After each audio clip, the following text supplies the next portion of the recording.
present a video.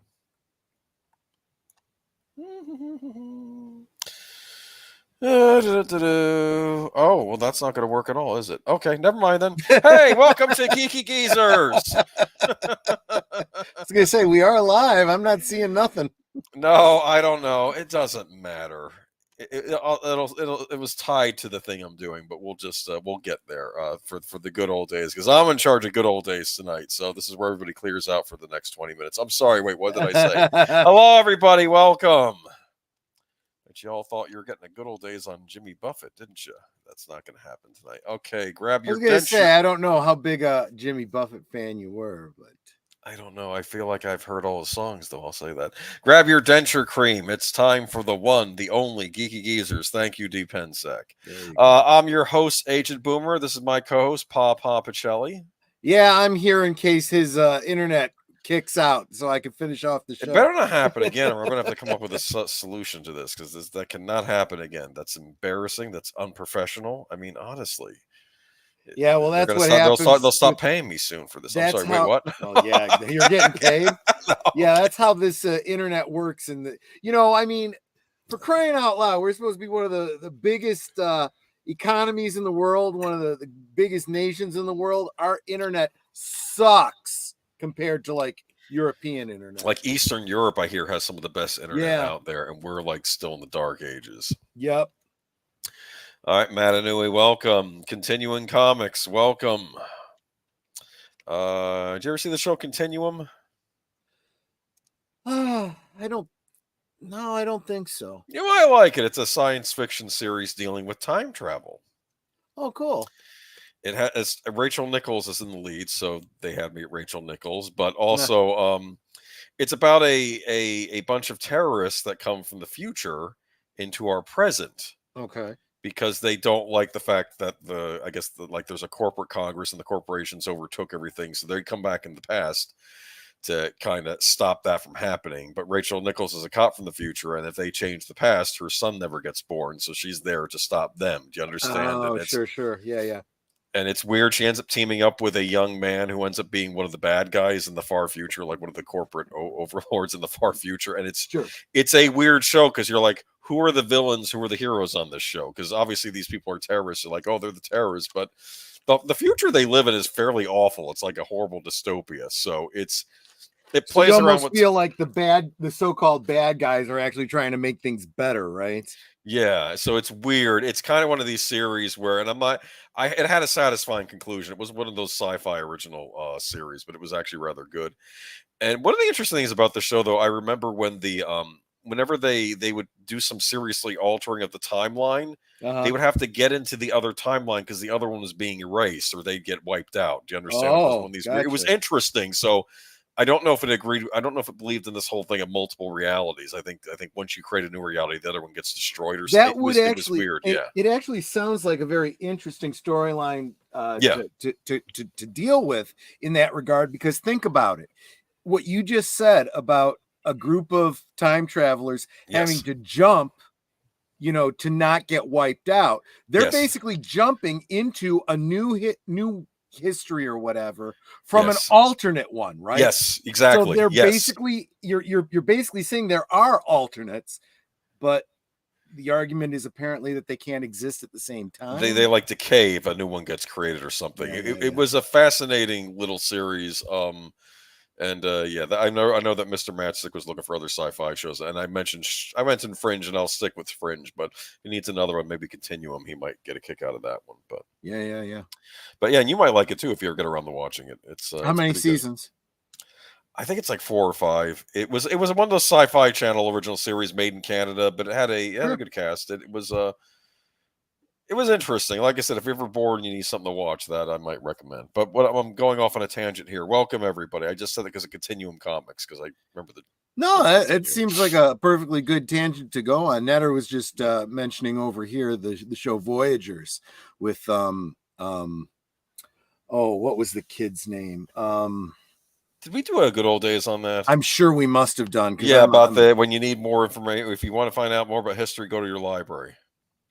Well, Samuel Proctor says, you really like time travel, don't you, Troy? Well, depends. I like good time travel. I really don't like not good time travel. You know, I've done a lot of talk about that. Yeah. But it was interesting because the terrorists, they were going after the corporations in our modern time before they went too far. Do you understand? So Yeah. through our eyes, they're acting beyond the pale. It was an interesting show. I'll just say that. But Actually, as I was thinking about this, you're talking about people from the future coming back to our present to yes, change the future, and I'm sitting here going, so in other words, nobody in the present really cares. No one's going to get wiped out. Nobody's going to, because the future, yeah. is still the future.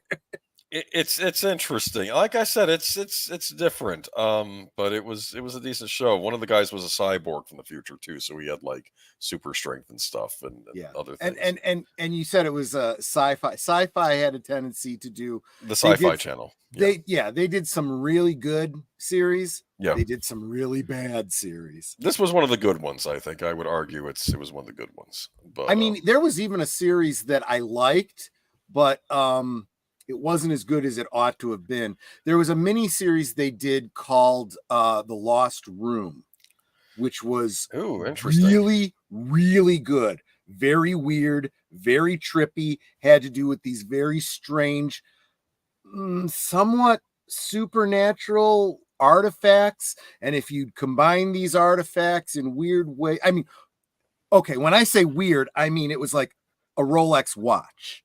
And its special supernatural ability is if you put the watch on a desk and you put an egg into it, it hard-boiled the egg perfectly. That's all it did. However, you take that watch and you put it on a door with a deck of cards and like 3 other things. It makes the room such that weird things that you can go into this alternate universe. It was just really strange.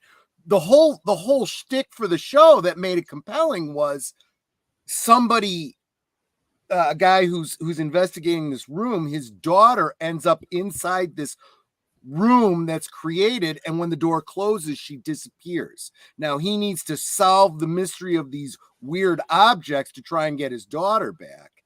And Sci-Fi did this as a miniseries. They're going to turn it into a full-blown series, and unfortunately what we got was Warehouse 13, which was also a good show, Right.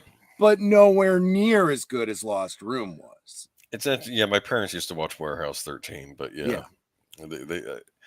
But Samuel Proctor, welcome. Jessica Gerardo, welcome. Oh, please. Let's not even bring up Terminator. Oh, that I worst, like and the that's first where two were fine. It's just it's then that's they where started. time travel starts to break down, because Yeah. not only do you have alternate takes on how time travel works within their own franchise, but then you got conflicting franchise concepts. So it's like what series, what films, whatever do you take as canon, and which ones do you ignore? Yeah. I mean, you have to think out your rules when you're doing science fiction. That's the thing. You have to have a plan. Like I've said this before. I always talked up the show Primeval. It was a British science fiction series about dinosaurs and other things from the primeval period going through time portals. But they thought about the science of the show, or at least the rules behind how these portals worked. And Right. Keep it consistent. there was consistency there, and they got better at handling this stuff as the series went along too. I mean, new threats emerged, but they got better at least predicting them. At first they couldn't even predict them. Then eventually they figured out how they could at least predict where they're going to show up and how long they're going to be open. They eventually figured out how to shut them by fire, and they figured out how to close them because the ancient Egyptians had learned how to close them. And they did, and obviously these portals are showing up throughout all periods of history now. So it's like an event going on. And it was interesting that the Egyptians figured out how to close them. I like this. By looking at an archaeological exhibit. I like this comment you pulled up from Rosefire. Yes. I've been watching a 90s Nick classic, Are You Afraid of the Dark? Each episode begins and concludes with kids around a campfire, like Mary Shelley and her friends telling ghost stories during the storm. Yes. And honestly, when you think about good storytelling, that is the origins of storytelling. Full stop. right? So the idea of turning that into a series, it's just a TV show about telling stories, you know? Okay. I love that idea. I've not seen it. Crickets. I'm sorry. Anyway, Okay. I didn't watch Nick in the 90s. I watched Nick in the 80s, but then again, I don't know why I fell off of Nick and went to, I think I went to MTV in the 90s and Cartoon Network later. Like early 90s it was MTV, then I switched over to Cartoon Network for a lot of my cartoons and stuff. But I know a lot of people were fans of Nickelodeon. I did have my older brother forced me to watch all of Invader Zim though, so there's that. But that's a badass watch. Okay, I would say so. Welcome, Yeah. Rosefire. Welcome, Jesse. I guess that's everybody, right? Yep. All As right. far as I saw, yeah. But anyway, yeah, it's just I don't know. Sci-fi has its moments, though, as someone said in the chat. Don't you think? Sci-Fi Channel. Yeah. I don't know. Okay, let me try presenting and not mess up. Hopefully, the slides work. Give it a shot. Where is it? Oh, I got to upload it. Oh, did I have to upload the other thing? Let me see. Give me a second, people. Bear with me. Troy, ramble on. And Jesse, Okay. Jesse brings up Time Cop. I got to be honest with you. I That's saw not the gonna work. movie. I never saw the series, so I don't know. I used to watch Time Tracks. Remember Time Tracks? I do remember Time Tracks. What Yes. was the other one? 7 Days. Do you remember 7 Days? Briefly, yeah, I remember that. He had to go back in time 7 days, and they would have to. That was a One time he had very to. timely series because it was also taking place. I can't remember if they started it before or after. It had to have been before 9/11 because there was this idea of something bad happens. You have 7 days to figure out what happened and then send somebody back in time to stop it, you know? That's an interesting idea, though, don't you think? Just I mean, saw that's a movie. In fact, I think it's on Tubi called Paradox. Uh, Kind of a similar idea where this secret organization has come up with a time machine. Somebody has come back in time. Bunch of people end up dead, and it's basically a time travel murder mystery. You got really. Yeah, and you're following somebody trying to figure out who it is and what's going on. You know, it would have been interesting if that other show you mentioned, 7 Days, took place in the Quantum Leap universe. Like this was like the early stages of what they developed, right? For time travel. Yeah, actually, that would be kind of cool. Can you Yeah. imagine? Well, Yeah. or even afterwards, they came up with it trying to go back in time to prevent the accident that led to Sam Beckett getting lost. Could have Yeah. the two stories, completely, and they could cross back and forth, like other, related parallel TV shows. Yeah, that would have been neat, actually. But yeah, I What don't was know. the show about a guy who received an oh yeah, it was called Early Edition. That's what it was Oh, called. He literally got a newspaper, and it was set in Chicago too. I believe it was the Sun Times that he was getting, which explains a lot because the Sun Times is mostly fiction to begin with. So the idea that it might actually be from an alternate timeline would be great. But yeah, and it was in a lot of ways it was in that same kind of concept as like, I don't know, like Touched by an Angel or Highway to Heaven or those kinds of things. A bunch of people. It's not like he's trying to prevent Kennedy from being assassinated. It's just normal people in their normal lives, and he's just trying to help people out. I like it. Yeah. Hi, everyone. Welcome, Sir Reality. Yep. All right. Time for do the good old days. I told Troy I'd be taking the reins tonight. So I'm going to be seeing this just like all the rest of you. You wouldn't even tell me in the back room what was here we were talking about today. Super Mario sense. Brothers 3. I shouldn't be too surprised, I guess. Oh, am I tickling the nostalgia bone of anyone here? Y'all a bunch of Sega fans, aren't you? Anyway, I'll be honest with you. I although I didn't have either, I guess I know the Nintendo games a little bit better. So good, yeah. Super Mario 3. Okay, so this was what NES was third generation. Yeah, I believe that was third generation of consoles, which was basically the Atari 7800 versus the Sega Master System versus the Nintendo Entertainment System. We all know who won that fight. Anyway, Actually, I like what Auditor Jed said. It's a me, nostalgia. you know what? It is me nostalgia, but we're going to come to the present at the end of the show. So here we go. Or near the end of the show. Look at that. Super Mario Brothers 3. Do I you know didn't know anything Mario about was this a game? furry.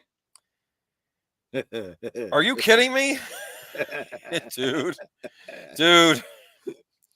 you're testing me tonight, man. Are you not even aware of the raccoon suit? You know nothing about the raccoon I've suit. seen this Thank you.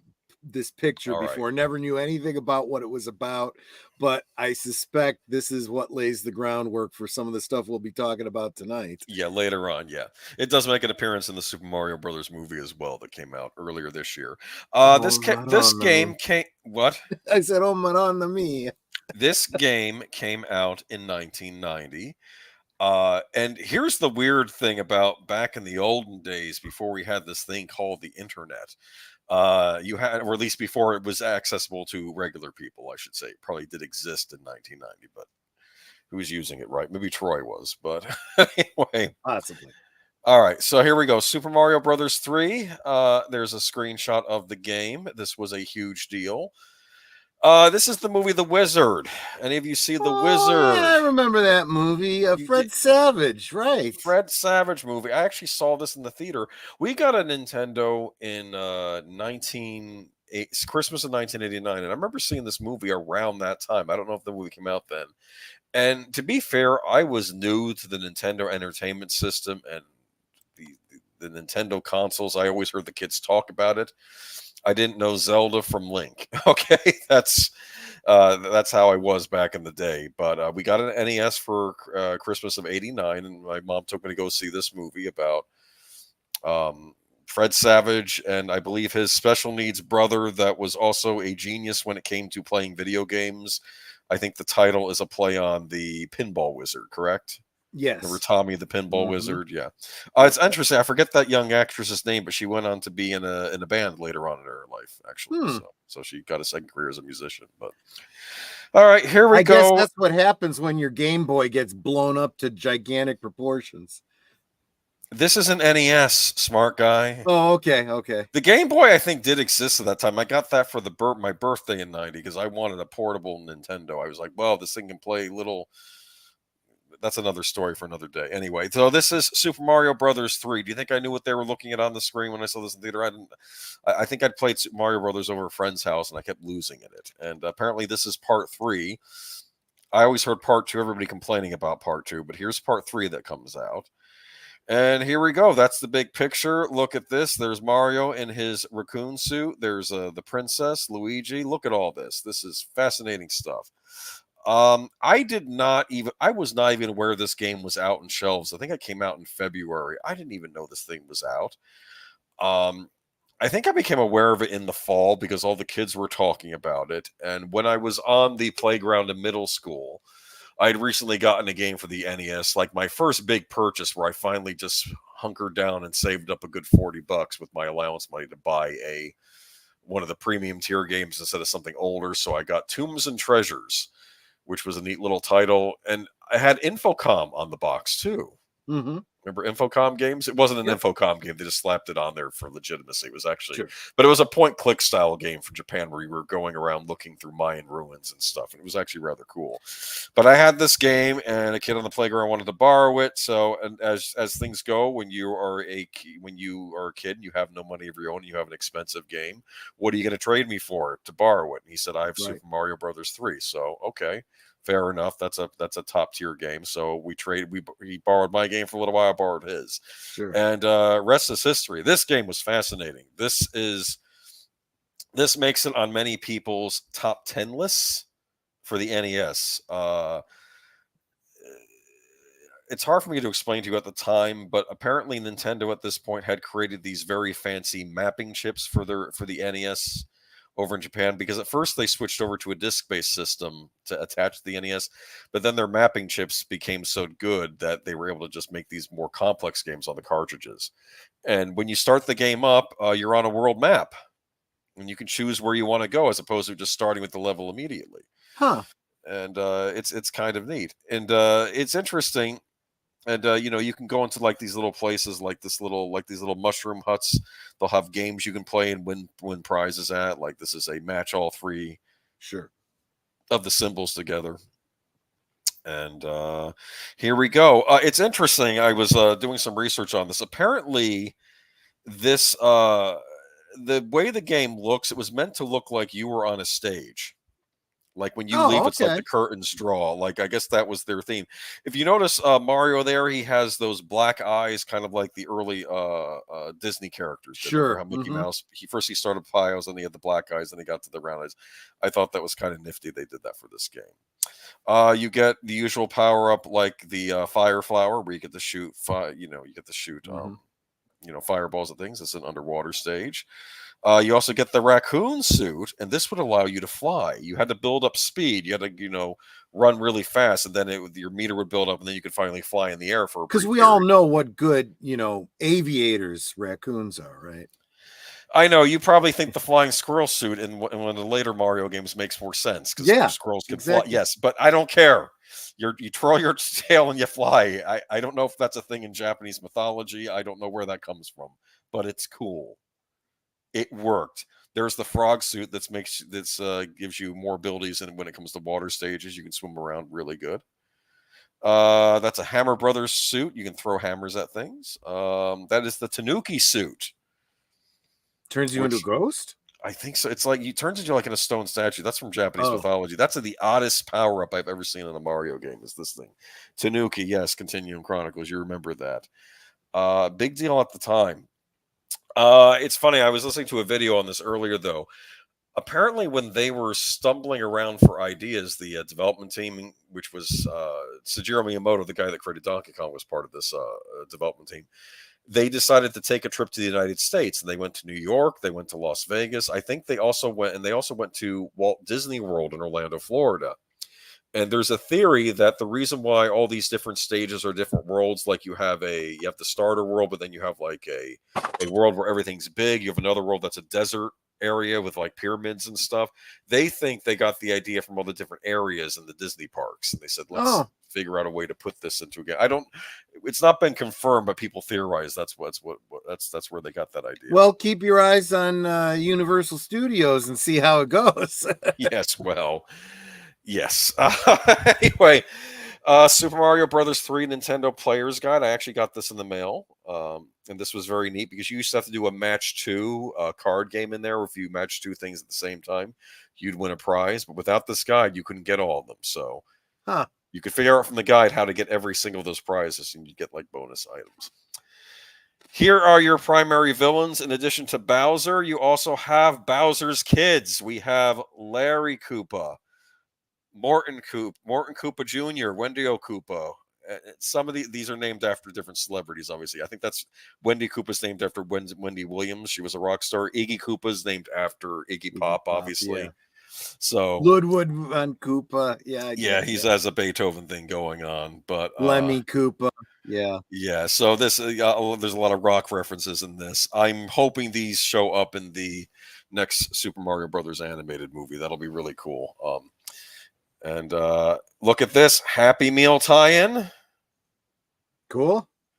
Ronald McDonald. There's a Yeah, little I didn't commercial. even know about this stuff. Yeah. Yeah, Ronald McDonald. There was a commercial where Grimace is telling Ronald, "Hey, Mario hits the magic box and he gets big."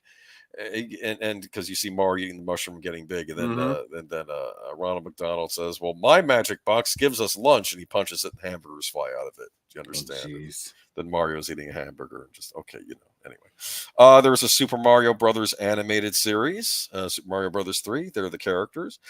I do like Wendy Koopa in this. Yeah. She there's a scene in one episode where it's her birthday, and she asks her dad asks her, "What do you want for your birthday?" And she says, "America." Yeah. I can't give you America, and then she acts like Baruch Assault and says, "I want it, I want it, I want it." So then they don't invade the United States, I guess. So then Jeez. Mario and Luigi have to go back to our world to stop them. But yeah, Super Mario Brothers 3, one of the best NES games. Not my favorite, but I would put it in my top 10. It's an excellent Mario game. It really shows how the series evolved. No saving in this game though. Oh, And there are like, I interesting. think 8 or 10 worlds in this, and you're probably wondering how on earth do you beat the game then and see everything? There are hidden warp whistles. Kind of like how there were warp zones in the original Super Mario Brothers game where you'd go down the pipe and appear somewhere else at a later stage. This game had warp whistles, and you could theoretically find all the warp whistles by the second world and go all the way to the last stage if you played your cards right and knew where they were. So it was like a cheat to get to different levels, basically. Gotcha. So Yeah. So you mentioned not knowing this was even out initially. You know how I no, feel about it? how Comic books. were It they was advertising this? yeah. Huh. And that's that first artwork that you had up. I think it was your first or second slide. That was the back cover of a lot of my comics for like 2 months. Oh. Yeah. Well, that makes sense. This was the game all the kids wanted. Mm-hmm. A lot of great NES games. Not as many as you'd think, though. I realize when I look back in that library, it's more limited than I You just have thought. really good memories of the ones you really enjoyed. Yeah, like Mike Tyson's Punch Out. That's another brilliant game on Oh the yeah, NES. yeah. But if you didn't get it on the NES, it did get released later on for the Super Nintendo in Super Mario All Stars, where they redid all of the NES games in 16-bit.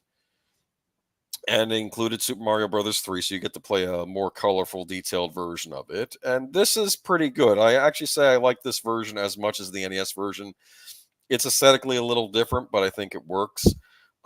It's funny, on this collection, I like this version of Mario 2 better than the NES version, though I like the NES Super Mario Brothers 1 better on the NES than I do in this collection. But It that's does look like the color is a bit crisper too. yeah, they was more advanced. And speaking Yeah. of advance, Super Mario Advance 4, Super Mario Brothers 3. Yes, that's a conflicting title there. Yeah. you know, but they redid some of the Mario games for the Game Boy Advance too, so you get on that. And our last slide, this is rather fascinating. This is in a museum somewhere. I forget, was it John Romero of id Software? They wanted to make Super Mario Brothers 3 for the PC, and they built some levels and they showed it to Nintendo. Listen, we can bring this to PC for you. And Nintendo's response was, "You did a great job. This is very good." And then they said, "But sorry, this stays on our consoles. We don't release things on PC." This is why even today you won't even see Donkey Kong on a computer legally, at least. Yeah. But it was actually interesting. They did use the techniques made in this game to work on other things, like I guess scrolling platformers on PC Mm-hmm. was tricky to do, at least back in the DOS days. Huh. So the fact they got this working as well as they did, it was pretty interesting. But yeah, I don't know. I never played All Stars. It's good. If you have a subscription Nintendo Switch Online, it's on there. The NES games are good too. I mean, it's basically the 16-bit version of the NES games. They play similar. It actually allows you to go between two control schemes. You can either do the BY, I think it is, which the buttons are situated differently on the Super Nintendo controller, or you could go the classic AB, would let you choose. But do the newer versions give you a save option? They do. Nice. So you can save your game in Mario 3 like you do the more advanced Mario games. So all the newer games, you get the save options.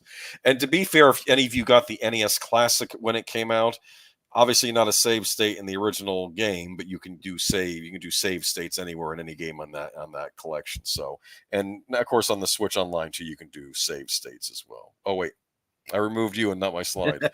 Okay, there we go. I do remember. Now you remember that I was a computer guy, so I went from my Atari 2600 to Commodore 128, and on the Commodore there was a bunch of games that they didn't. They had multiple levels. They didn't have the ability to save, but what they did have was each level that you went to, there was a code that you could get. You could write down that code so that you could then, next time you boot up, you could go right to the level that you were last on. Really? Okay. Yep. So it would have you could select the level you wanted to go to. Is that what you're saying? Exactly. Bubble Bobble had a similar thing on the NES. I think you could select the level. Lester, welcome. Thank you for popping in before Gran Turismo starts. I just got out of Equalizer 3, enjoyed it. Here's a good stream, guys. Yeah, I like the first two Equalizer movies. Can't say the same for the new show, which I've seen more of than I care to admit. My mom's a fan. I don't know why. The one with Queen Latifah.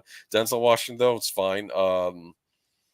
So yeah, I'll probably end up checking out Equalizer 3 at some point. And Gran Turismo, I heard, is good too, actually. I like what CK said. Yeah, my son beats games on NES Classic and acts like he beats my games. I told him that's cheating. Beat it on NES like a man, little punk. Oh, well, you know what the worst thing is, though, CK? At least on the NES Classic, I don't think you can rewind. Nowadays, some of these game compilations will let you rewind the game. So if you get killed, you can rewind a few seconds. And sometimes they do it like a VHS, which is kind of funny. They have like a VHS style effect. Nice. But it's like, that's kind of cheating, isn't it? Like, you died. You don't get a second chance, right? Well, I mean, if you want to get that way about it, then you make it save crap. You die and that's it. You get one life, you die, and there's no save. That would get old real fast. Yeah, some games allowed saves. Well, they have passwords, like the Mega Man games. You could write down your password and get back to where you were, or the wonderful Castlevania 2 Simon's Quest had a password system. Tombs and Treasure, the game that I traded for Mario 3 on the Playground before I got it back, that had one of the worst password systems of an NES game. You had to type out a paragraph with an NES controller to get back to where you were in that game. Oh my God. This is why the games that had the battery saves, like I think I got you that the 8-bit adventure collection with Deja Vu, those games you could save with a battery backup, and that was a big deal. Like some Nintendo games had battery backup, like the 2 Zelda games had battery backup on the NES, but battery backup was kind of a luxury in the beginning. Most games didn't have it. Right. But Mario 3 played perfectly well without the battery backup, and like I said, there was a way to get to later levels if you wanted to see the whole game, because that or leave your NES on and put the note on there, don't turn off.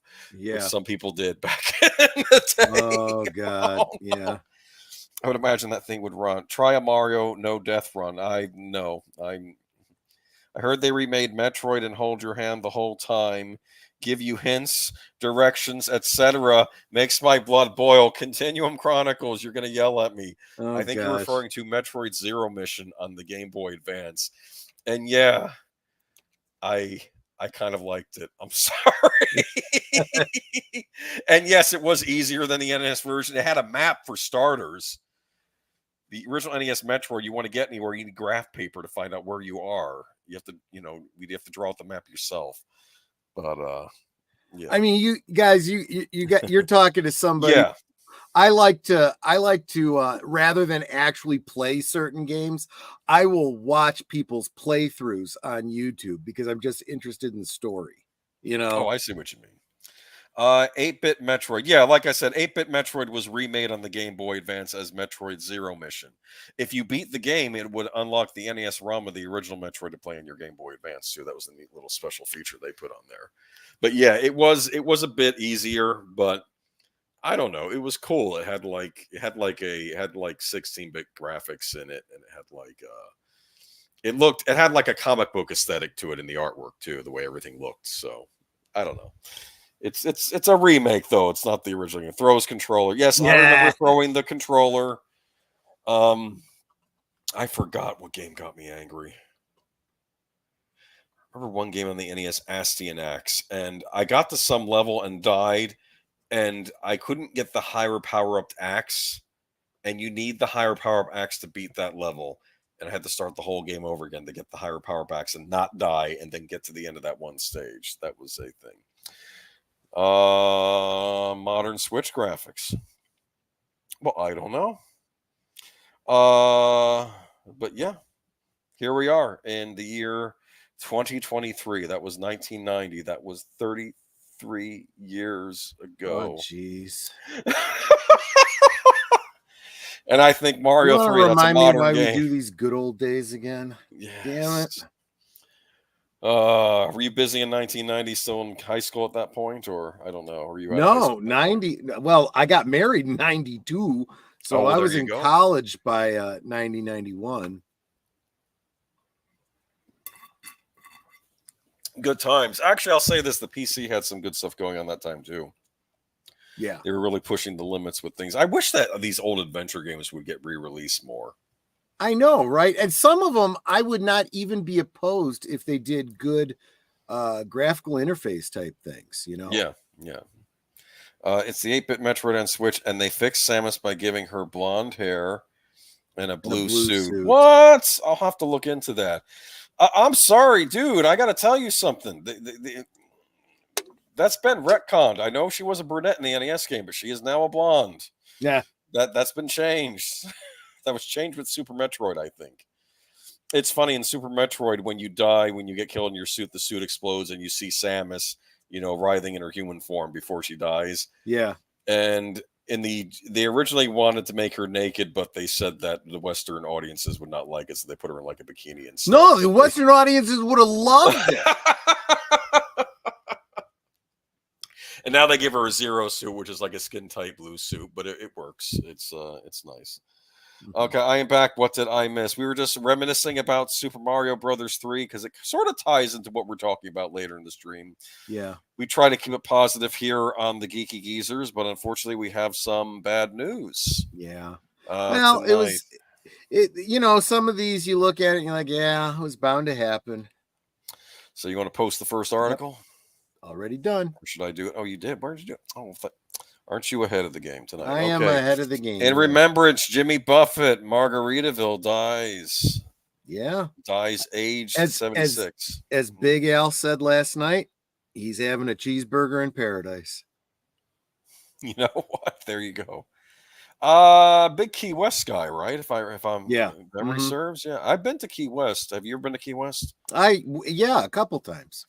It is the most bizarre place in the world. It's like you're at the end of the world. That's what it feels like when you're looking over that ocean. Something about where it is and relevance, I guess, to the equator. I don't know. It's a weird feeling. But yeah, U.S. singer-songwriter Jimmy Buffett, best known for his 1970s hit Margaritaville, has died at age 76. Jimmy passed away peacefully on the night of September 1st, surrounded by his family, friends, music, and dogs, said a statement on his website. He lived his life like a song to the very last breath and will be missed beyond measure by so many. A statement on the singer's official website said he had been diagnosed with skin cancer 4 years ago. Wow. I guess people do die from that. Yeah. Well, I was going to say, it's kind of an irony, right? Because his whole shtick was, Florida laying out in the sun kind of, thing. Yeah, I'm a redhead. I cannot lay out in the sun. That's why I don't understand you living in Florida. You step outside your house and you burst into flames. I didn't choose. This wasn't originally my choice to move here anyway. I would prefer some place that's cloudy. I'm watching English shows with these, like in Scotland, or these Scottish mystery shows. And I look at all these lovely clouds and I'm like, wow, I could just walk out there and not have to worry about anything. Anyway, Buffett was born in the U.S. state of Mississippi, but was raised in neighboring Alabama before moving to Nashville, Tennessee. He worked for the music and entertainment industry magazine Billboard with the dream of making it as a country singer. He later moved to Florida, where he helped create the tropical rock genre, which would later become more mainstream thanks to artists such as Jack Johnson.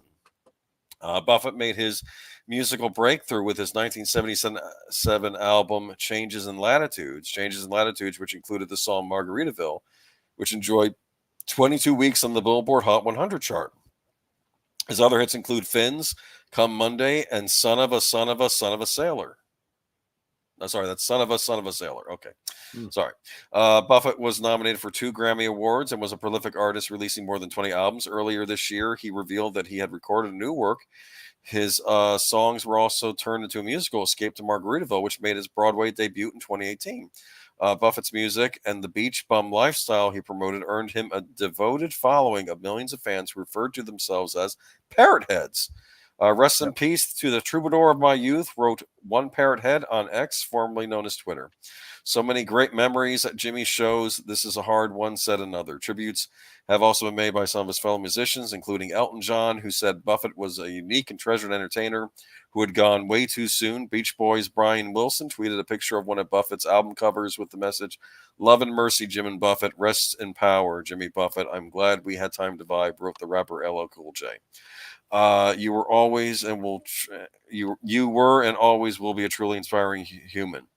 Up until recently, Buffett still performed regularly with his Coral Reefer band, but had to cancel shows after being hospitalized in May.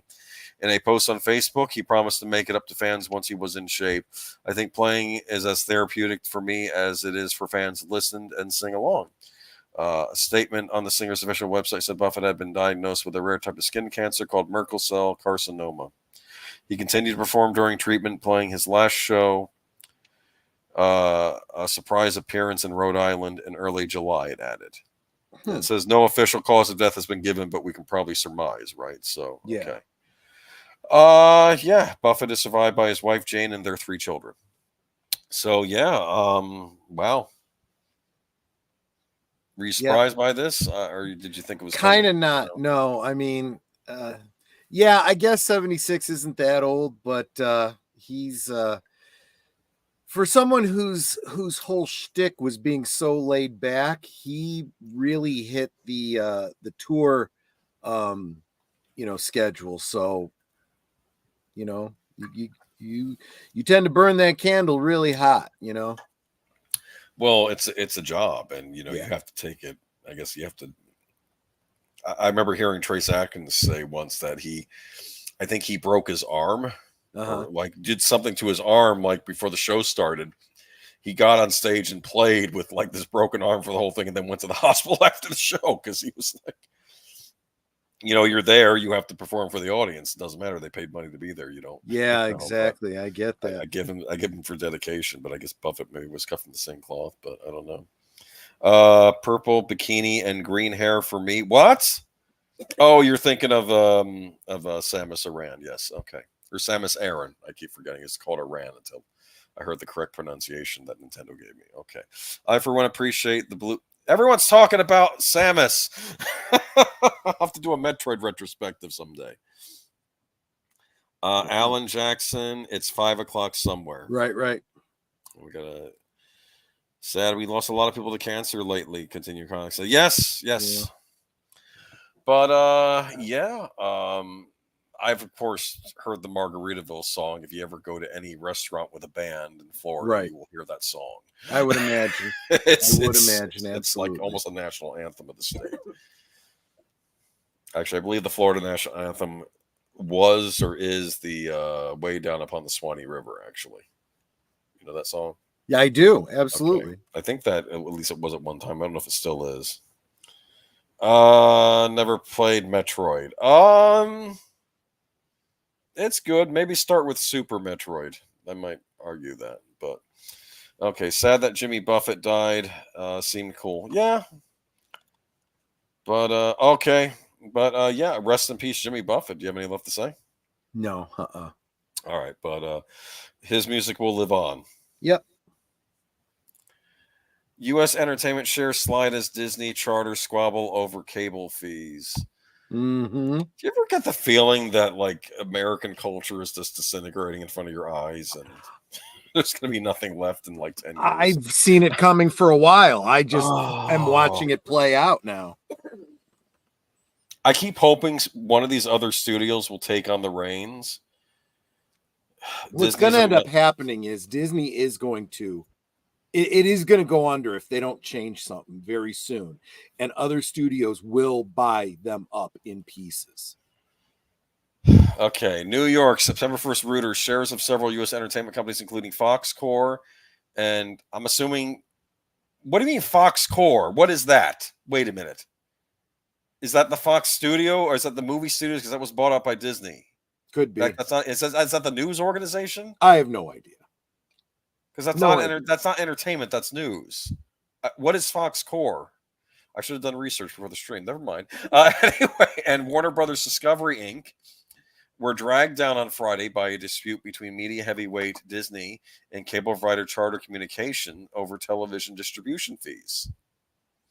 Disney on Thursday night blocked its cable channels, including ESPN and ABC, from being shown on Charter's Spectrum network after the two companies failed to secure a distribution agreement. Spectrum is the second largest cable provider, serving 14.7 million homes across large markets such as New York and Los Angeles. Let me tell you, we used to subscribe to Dish. It was a satellite service, and CBS would get into fights with them all the time. Yeah. They like, we couldn't watch CSI or something because they were having another bout. And of course, I think CBS held the Super Bowl for a while, right? So they were trying to dangle that over them. And again, I don't know if it's the cable companies not charging too much or vice versa, or I don't know. But it's, well, I'll tell you something that really kind of killed any of those kinds of distribution models, and for the networks, kind of just was the biggest FU, was they said, we'll just start, CBS.com. People can just, stream it directly from us. Screw you. That's what I had to do for some of these shows. I had to bring this stuff up on the computer to watch. And people start, and Netter and I did the same thing. We looked at cable, we looked at satellite, and we're like, well, why do we want to even bother? We can just get all the network stuff directly from the networks on, direct streams. And, any of those basic cable shows that she watches on Philo. I'm telling you, these disputes don't do the cable companies any favors, because people are already trying to cut the cord. And it's like, exactly, I can't watch my soap opera or something that was on ABC or whatever. And I see these kinds of, and this is why we talk about the things we do, these business models. And, when you go from syndication to home media to streaming, cable, whatever, you see the same cycles over and over and over again. And you would think that these businesses, whose it's their job to be aware of these things, would, kind of pay attention to this, be ahead of the curve, see it coming because you've seen it in the past. Nope. They just double down until they're obsolete and they're dead. Yeah. The dispute soured investor sentiment on the sector, which has also been grappling with the Hollywood writers and actors strike over wages and other issues, which have raised doubts about whether companies will have enough content in coming months. Shares of Disney dropped 2.65% to a 3-year low, while Charter lost 3.4%. Warner Brothers Discovery Inc. fell 10%. Wow, that's a lot, actually. Yep. Foxcore shed 6%. I need to find out what Foxcore is. This will drive me nuts. Some in the chat do research for me. I'm kidding, of course. Okay. And Paramount Global dropped 8%, while Comcast Core, the largest U.S. cable provider, was down nearly 3%. Oh, it's just short for Fox Corporation. Fox News, Fox Sports. Oh, okay. Yeah. This is the part that wasn't bought up by Disney. Right. Wait a minute. Tubi is actually part of that. Wait a minute. Okay, so this is interesting. The Fox network channel, is that owned by Disney? Say that again? The Fox network, like the Fox channel, is that owned by Disney, or did that stay with the Fox News people? No, that stayed with the Fox News people. That's still under Rupert Murdoch. But Disney still has The Simpsons, and I guess they make a deal to broadcast that on Fox? I guess. Oh. I haven't watched Fox in ages. Let's be honest. I don't watch regular network TV anymore. The drop in Disney this morning looks to be tied to the company's ongoing contract negotiations with Charter Communications, said Art Hogan, chief market strategist at B. Riley Wealth. Another source of concern sits with the ongoing strikes with actors and writers in Hollywood. Well, I can actually see the cable out saying, well, why are we giving you such a deal when you're not giving us content to put on our cable channels? Because of the strikes, right? Yeah, and Rosefire makes a great point. CEOs and directors must be in soundproof bubbles over the last several years. Fans have been declaring what they want and don't want loud and clear over the internet and with wallets, and to no avail. Yeah, kind of makes you wonder how these people are continuing to make these, 7 figures, and keep getting signed on to extended contracts. I was really thinking this afternoon about the state of DC movies and if there's even still an audience for them after this summer. I don't know. Yeah, there's been a lot of talk about how and it really is a no-win scenario for DC. They've got to put out this crap that's left over from the Snyderverse. And they've got to do it without crapping all over it. They need to try and put as good a spin on it as possible. But in so doing, it is destroying any goodwill they might have for the potential reboots that are supposed to be coming. So it's just a big effing mess. It's the mess that just keeps on killing. Yeah, we're going to talk about that later, Matanui. Apparently, they want to strike. Yeah, we're getting to that. It's on our docket for sure. Okay. Seriously, research how socialism works. Everything there is happening in America and companies right now. Yeah. I just nothing in the entertainment industry makes sense. It's just a lot of bad content. Yep. Unfortunately, when bad content does well, it just encourages them. Well, to make and the more. other thing too is that the Hollywood, machine, the entertainment industry, is starting to learn a very, very valuable lesson that they should always have known. Entertainment, believe it or not, is not a necessity to live. I do not have to go to the movies. I do not have to buy the DVDs. I do not need to see their trash entertainment, because the first thing I need to do is pay my mortgage or my rent or whatever, keep a roof over my head. The other thing I got to do is pay my bills and eat, and if I have any money left over, I'm going to spend it as frugally as possible. Yeah. You need to find a way to get your entertainment in front of me for as cheaply as possible. You might start by getting the cost tag down to make this crap that you're putting out. It's ridiculous, and I'm sorry. Deleted Scenes was mentioning earlier in his stream too about the creative accounting. Yeah, I'm sorry. I'm not seeing how these movies are costing hundreds of millions of dollars. I don't think. Well, no, and the stockholders aren't either. We're about to get to that in a moment too. Okay, but that's also why there's a lot of lawsuits that are happening right now, and who's on the front end of those? The mouse. All right, let's get to it. Nelson Peltz. This one is actually from about 3 weeks ago, but it's still important to talk about because it will lead into our next article. Let's get into it. We've had a slow news week. Yeah. Actually, I will say this. The two movies that Lester mentioned earlier, Equalizer 3 and Gran Turismo, I heard are actually rather good. So if you do need to see a movie, those are probably worth your time. Mm-hmm. Funny about Gran Turismo, that's a video game series from Sony. Yep. I'm like, well, what did they do with that? And then I found out, no, this is a true story based on a guy that used to play the Gran Turismo video games who became a race car driver. Yeah.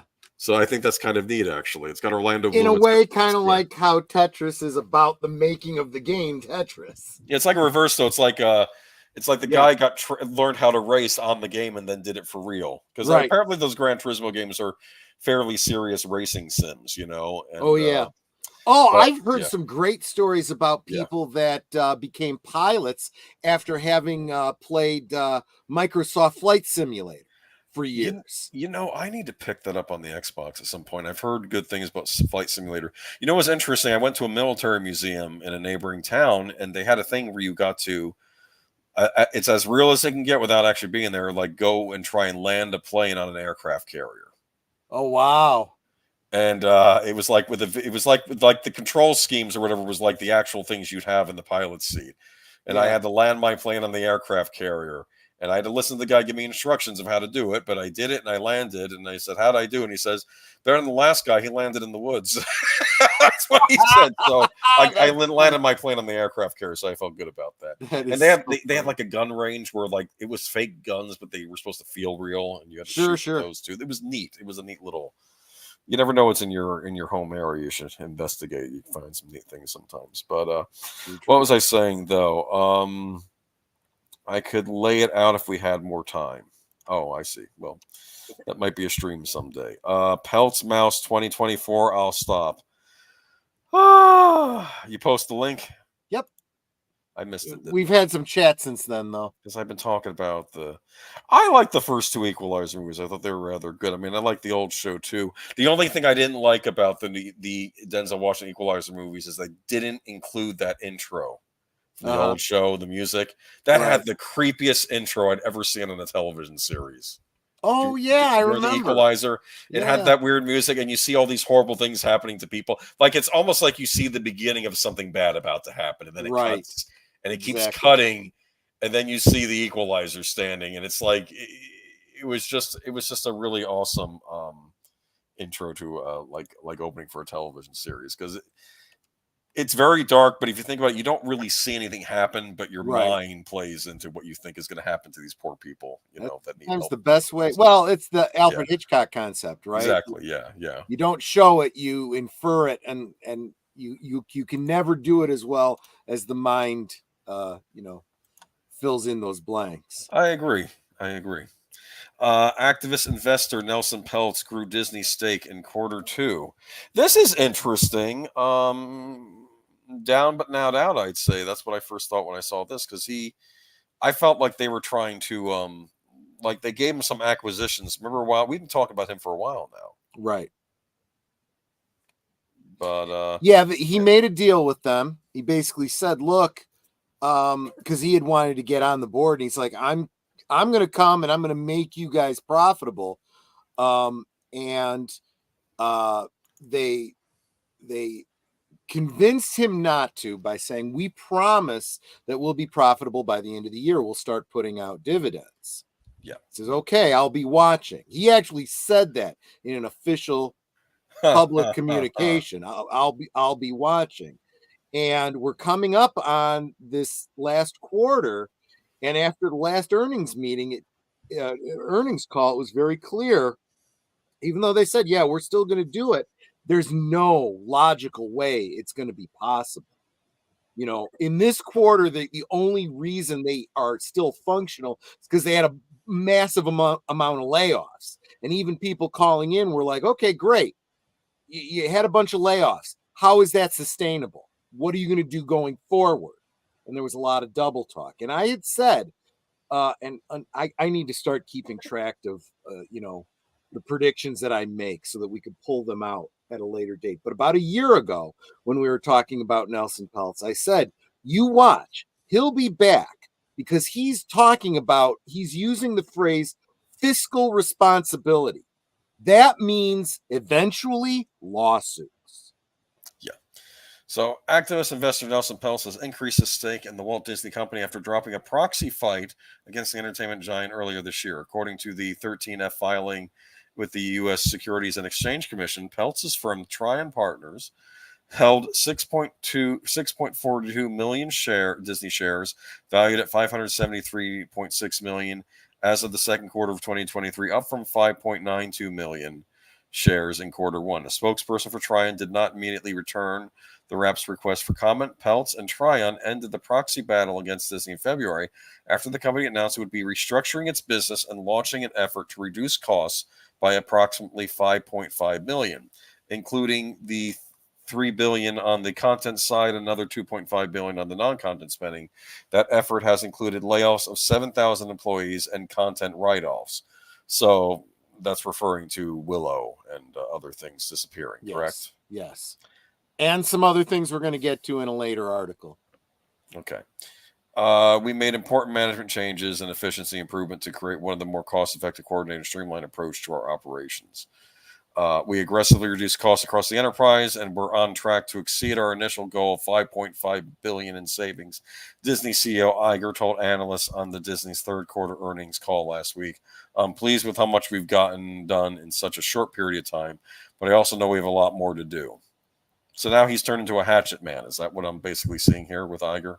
Yeah, but that's basically because he has zero choice. At this point, it's the only option he has. When all of your options are bad options, Iger, who returned to the company in November and has extended his contract through 2026, recently suggested that he would be open to a sale of the company's linear networks like ABC, Freeform, National Geographic and FX, noting in a July interview with CNBC that they may not be the core of the company. He also said that the company was on the hunt and has already had some conversations with the potential strategic partners that could help take ESPN fully direct to consumer. I'm sorry, but isn't he the one that bought all this stuff up to begin with? Yes, he is. And again, this is another example of he doesn't have a choice. He goes, well, I'd be open to, you better damn be open, because you're not going to have a choice. I'm still trying to figure out why they bought up Fox. Maybe it was Murdoch wanted to dump it, and they said, "Oh, this might be great," and they just jumped on it without thinking about it. On the one hand, I'm going to say it's because this guy isn't a businessman; he's a professional weather guesser. But beyond that, I think he was, and this is incredibly short-sighted from our standpoint, from the geek side. This is where we tend to focus. This is not where a CEO should be focusing. I think he was focusing on his Marvel properties and saying, you know what? I want to get everything in-house. If I got to, I'll buy the companies that own these. And then he acquires them and then does nothing with them. We still haven't seen the X-Men. Well, we're just now starting to see some of the X-Men being used. There's still hemming and hawing over what they're going to do with the Fantastic Four.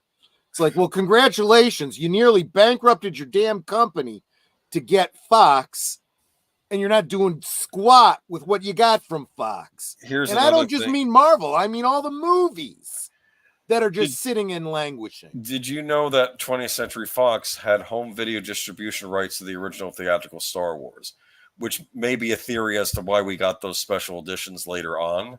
Probably, yeah. But Disney now owns Fox, so they own those distribution rights, so they can bring out the original theatrical editions of Star Wars officially on DVD, Blu-ray, 4K, Blu-ray. I just don't know. They don't like to give us what we want. It does seem like Disney is actively trying to destroy themselves. They hate money, and they are afraid that we might give them some. Iger recently brought in former Disney executives and Candle Media co-CEOs Kevin Meyer and Tom Staggs to consult on the company's streaming strategy and linear TV businesses, with the pair set to work with ESPN chairman Jimmy Pitaro to analyze and develop strategic options for the sports network. It's sounding like ESPN's a problem, but they don't want to get rid of it because it's a moneymaker. I'm not. What do you think? I honestly don't know, but let's step back and look at the business. Let's look at the timeline, right? Last year, coming up on the end of the year, Nelson Peltz says, I want a seat on the board and we're going to make some changes. They convince him not to by promising that by this time next year, we'll be profitable and you'll be getting dividends. He says, okay. And we haven't heard boo from him. But in this article, 6 months out, we're finding out that he spent the first quarter buying up more Disney stock. He is now in a better position. He now owns more stock than he did last year. And on the other side of that coin, who's been selling off Disney? Who's been backing off of their stranglehold? Vanguard and BlackRock. Because they're realizing they need to be profitable. The ones that helped put them in this position are starting to go, okay, we're out. BlackRock's very, very sinister, but I'm starting to wonder if I've given them too much points. Maybe they're not as smart as I thought they were. But who's that? The BlackRock. Yeah, no. I agree with you. I thought that they were much more, and this was where I was at on them last year. They're this horrible, nefarious, and now I'm starting. Now I'm starting to realize, no, they're just the high end of what all these other companies are doing with the equity diversity bullcrap. It was a money making scheme. It had nothing to do with their actual beliefs. It had to do with just making money. And now that they're seeing it's not profitable, they're backing off from it. Well, not only that too, but I think there was a guaranteed, and this might have started under, I don't know if it was the Obama administration, about giving the DEI stuff, like you'd get access to like federal retirement fund money if you were to implement certain things, right? Is Yeah, that what it was all? but Yeah, any company that's worth their salt realizes that short-term gains could mean long-term losses. And when someone else is fitting the bill, they're the ones in power.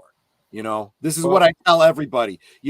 Everyone's bitching and moaning about, for example, public schools. Well, you put the public school in charge of your children, and then you complain that you don't have any say. Well, who's fitting the bill?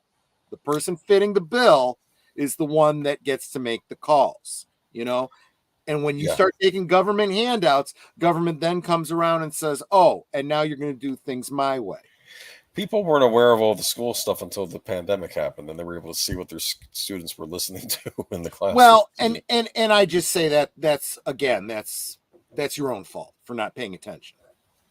If Peltz buys up enough Disney, does that mean he may eventually have enough authority to improve the company, or is it the Titanic already sinking? I hate to say it, I'm feeling like it's the latter at this point, but maybe I'm wrong. Do you think Disney can recover from any of this? I feel like they've tarnished the brand. It's going to take something as major as like a hostile takeover, like a Peltz coming in and saying, no, screw you. I own this much of the stock. You're going to do what I say. You're fired. You're fired. You're fired. That kind of a thing. But if it doesn't, in all honesty, from the point of view of someone like Nelson Peltz, the Disney stock is so fucking dirt cheap now. He's just buying up. It's like a currency investor, or a collector, I should say, buying up all the Confederate money. It's not worth anything anymore. So you're just getting it because you want it. And really, it's just chump change that you're spending on it anyway. So if it goes completely bust, doesn't matter. You're not out that much. That's where Nelson Peltz is on this. Wow, right now. he must be loaded. He is. He really is. What you know what kills me though? I'm thinking just of going back to content though, and I'm thinking about they keep remaking all of the Disney classics and making them worse instead of just trying to make new classics. Like there's still plenty of fairy tales they haven't touched. Yep. That they could have made into. I mean, they don't well, like to do the classic and this goes back to anymore, what I've been talking about regarding storytelling, right? It's we have now, and we were talking about this on Netters Network on Thursday when we were talking with Tom Conkle. Why is Hollywood continuing to do reboots and sequels and rebootquels and whatever else you want to call them? It's because they lack the talent to, well, no, I'm not going to say they lack the talent. The companies lack the balls to take risks anymore. So all they want is you come to them with a brilliant new idea and they go, yeah, we don't want to take a chance on that. But hey, we own the rights to the Little Rascals. You want to do something with the Little Rascals? No, I don't. I want to make this movie that I want to make. The Little Rascals. That's the problem that we're in,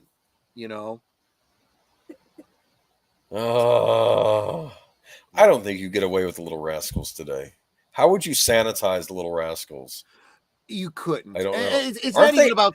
It's not about sanitizing. It's about the era it comes from. The history. Were they all orphans? Orphans? Yeah, they were all orphans or yes. Neglected children of two income families that that was a very specific time in American history that they were telling stories about that wouldn't work today unless you got like really ethnic with it, which would be very, very bad. That would really, really not sell. Did you hear what they wanted to do with Mary Poppins? This was years ago, and I'd heard this rumor for a while ago, and I don't know if it was true, but they were going to do like a Latina version of Mary Poppins and call her Maria Boppins. And I know it was probably them trying to get into Latina, but it sounded very insulting. Just the line of like, You know Well, what I'm saying? look at what they've been doing lately. You know, in the Again, interest these of are rumors diversity, online, but yeah. you So pay maybe we're attention true. to the diversity that they're putting out there, and you realize just how racist these people are. You know, it's like, really? That's the representation you're giving? Well, good luck with that. Let's see. I remember watching the Little Rascal show. The kids were putting on a Roman epic for some reason, all wearing togas and toy swords. It ended with a giant pie fight. That actually sounds really good. Oh, it'd been funny if the teacher was trying to put on like a production of I Claudius or something. Oh, with the kids. I don't know. Oh man, you know what's funny about a lot of those strips though? They understood your average American back then was not doing well. right. That this was their reality, and maybe we can laugh at the situation a bit. Like Three Stooges. You watch a lot of those Three Stooges things. These are not guys living the life of Riley. These are, they're taking any job that comes the way. They're running from the police in some situations. Right. Remember the plumbing episode? Oh, When you plumbing, see we will them go. eating, Yeah. yes. Remember when like there's one scene of them eating soup, because I'm thinking people eat a lot of soup back then because it would last longer, right? And it was poor food, right? And I'm saying Hollywood was more on the pulse of what was going on in the country. Now they're was like that separated. the one where they were eating like the clam chowder or whatever? I think so. And the clam was still alive, so Curly would throw the oyster cracker in, and he'd go to scoop it up, but the clam would grab the cracker, and he'd be like, "It was funny." And he'd throw another one in, and the clam would grab it, and then he'd reach in, and he's getting into a tug of war with the clam. Yeah. I love the Three Stooges. I don't care what people say. I do miss them. I recently rewatched the original 1937 Snow White. It is indeed simple but sweet and has a lot of visual gags. I can see how much the Disney Renaissance succeeded from learning the past. Yep. Did the prince stalk her in the original movie, since you rewatched it recently? I didn't recall that, but my recollection of the prince was he didn't really have any role until the very end, and he comes along, sees her basically dead. You know, his heart is hurt by it. It's like such a tragedy, because he loved her. Well, I think he fell in love with her because she was beautiful. He kisses her and she wakes up, and that's just it. It's like, do you understand? From the prince's standpoint, he has just come upon a wake, right? And he does what we all do at a wake. We lean over, we kiss, we proceed on. It's not stalking, for F's sake. Troy, do you know how much effort Walt Disney went through just to get Mary Poppins and Promise the Creator wouldn't? And they did a movie about that, and it was a good movie, and it was actually a movie that was actually respectful to Walt, and it was even respectful to P.L. Travers, showing, there was a lot she didn't like about the whole thing too, and it was a good movie. There's a wonderful scene in it where they're going over the music with her, and they say responsible, and she goes, but no, responsible is not a word. Yeah. It was I'll be honest with you. You can. This is another one of those things where everyone wants to give all the credit to Walt, just like with Star Wars. Everyone wants to give all the credit to George, and not to take anything away from the main voice behind it, but really, Mary Poppins was the Sherman Brothers. They deserve so much. And they're of in the movie credit too. You might. Yeah. Well, I have the what is it? I like an anniversary edition of the soundtrack and whatnot. Right. And it's got these great, it has the regular songs on it, and then it's got like interviews with the Sherman Brothers. I love it when they do that. Yeah. And I'll be honest with you, I have got to believe that is what inspired that movie with Tom Hanks that you were talking about, because it talks about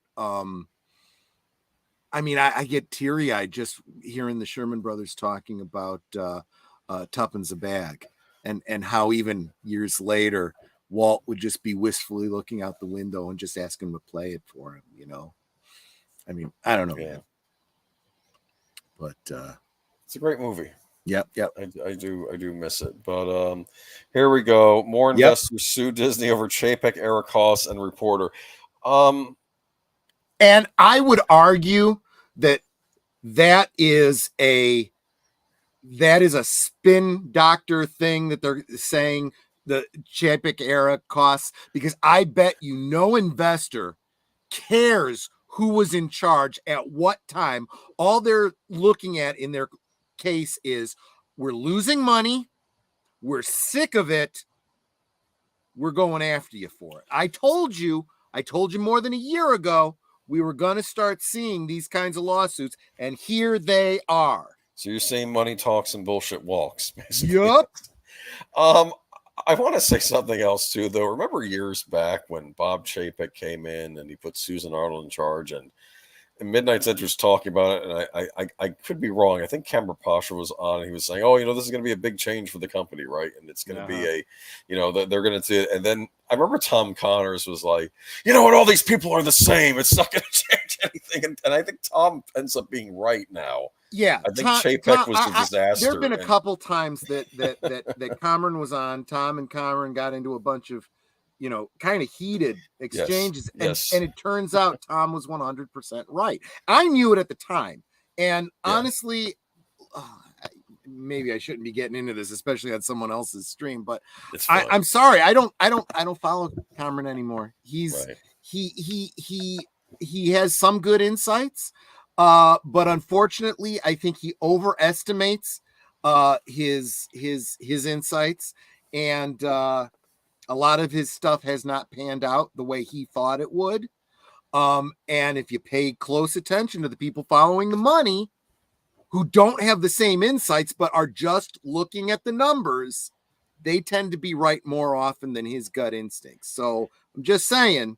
I mean, I was hoping he was going to be right and that Chapek was going to, and then Chapek was a disaster. But that's the problem, because a lot of the people, a lot of cantina proprietors that follow him incessantly are all coped up on the copium, and he keeps feeding into that. And they keep saying, well, we got to support Filoni, and we got to support Ahsoka. Otherwise, we won't have any more Star Wars. And all the real fans are going, good, stop it. I would rather have nothing than what we're getting. Stop it all. I heard Ahsoka's ratings are not good. That's what I've heard. Well, how can they be? Because how many people are even subscribed to Disney anymore? Every week we are seeing them lose more and more and more streaming numbers.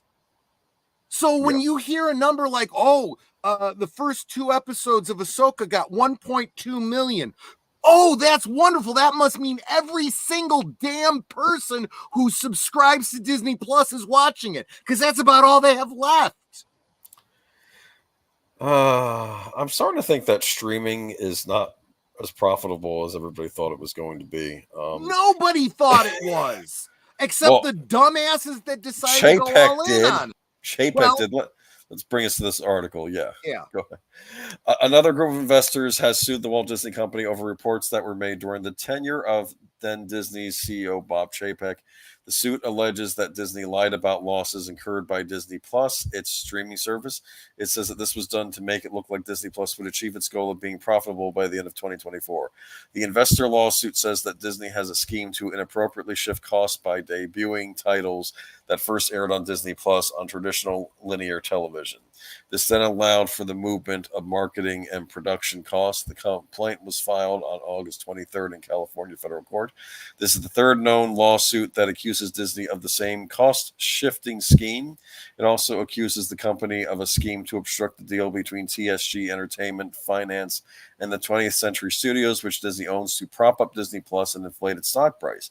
The lawsuit says the executives also worked to hide expenses and how difficult it was to continue to maintain subscriber growth.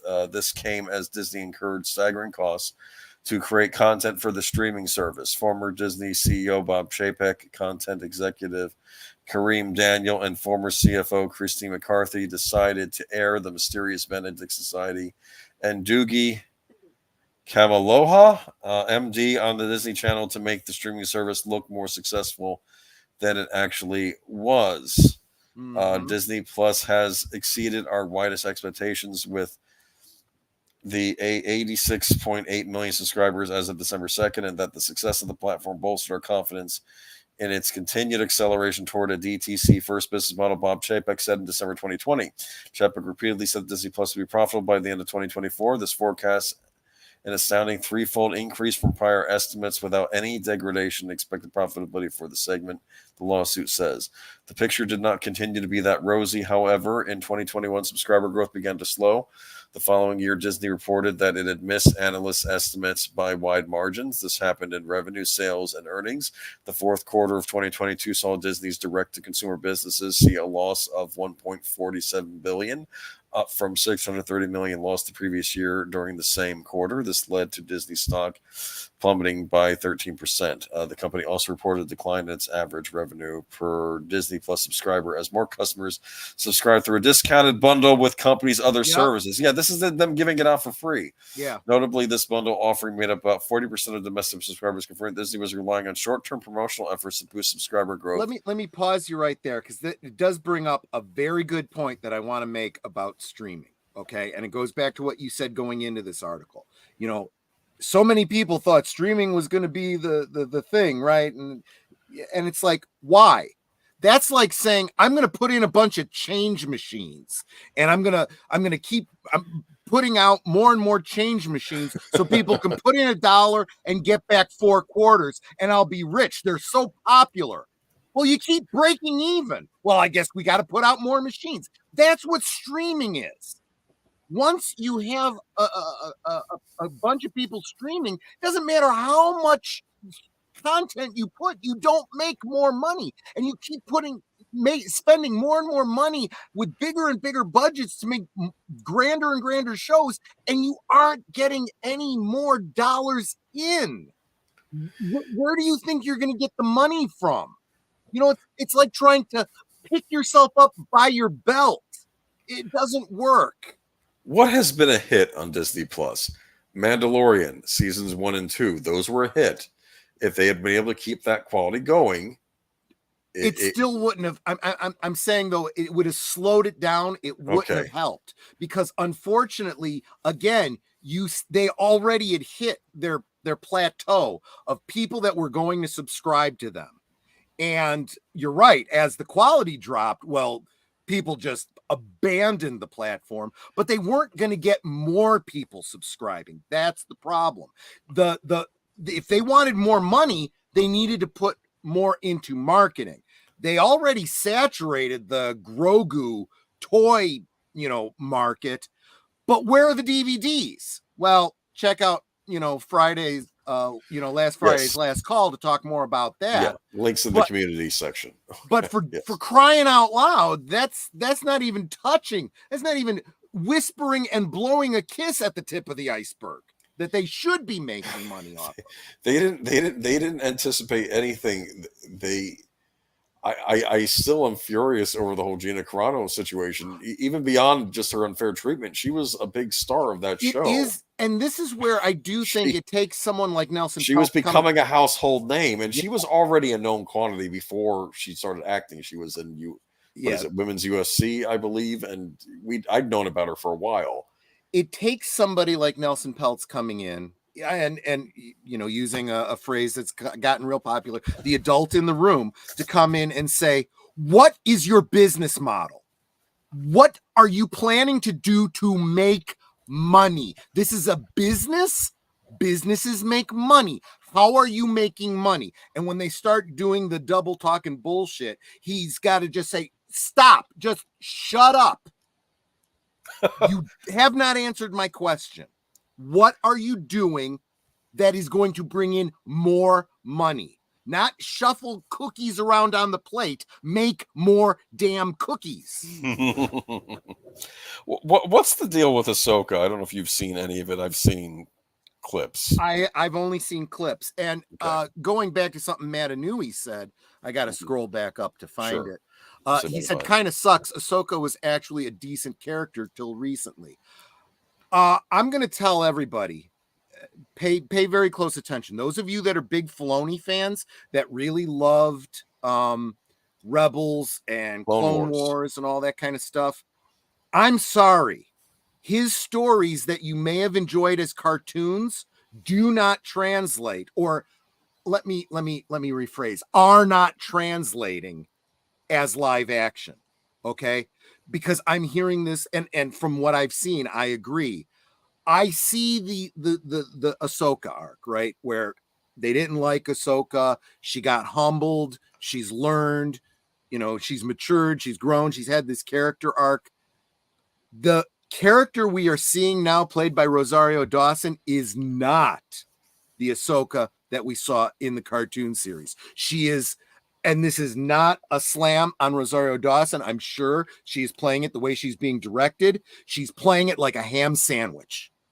There is no life there. Yeah. There's no emotion there, but there was in the cartoon character.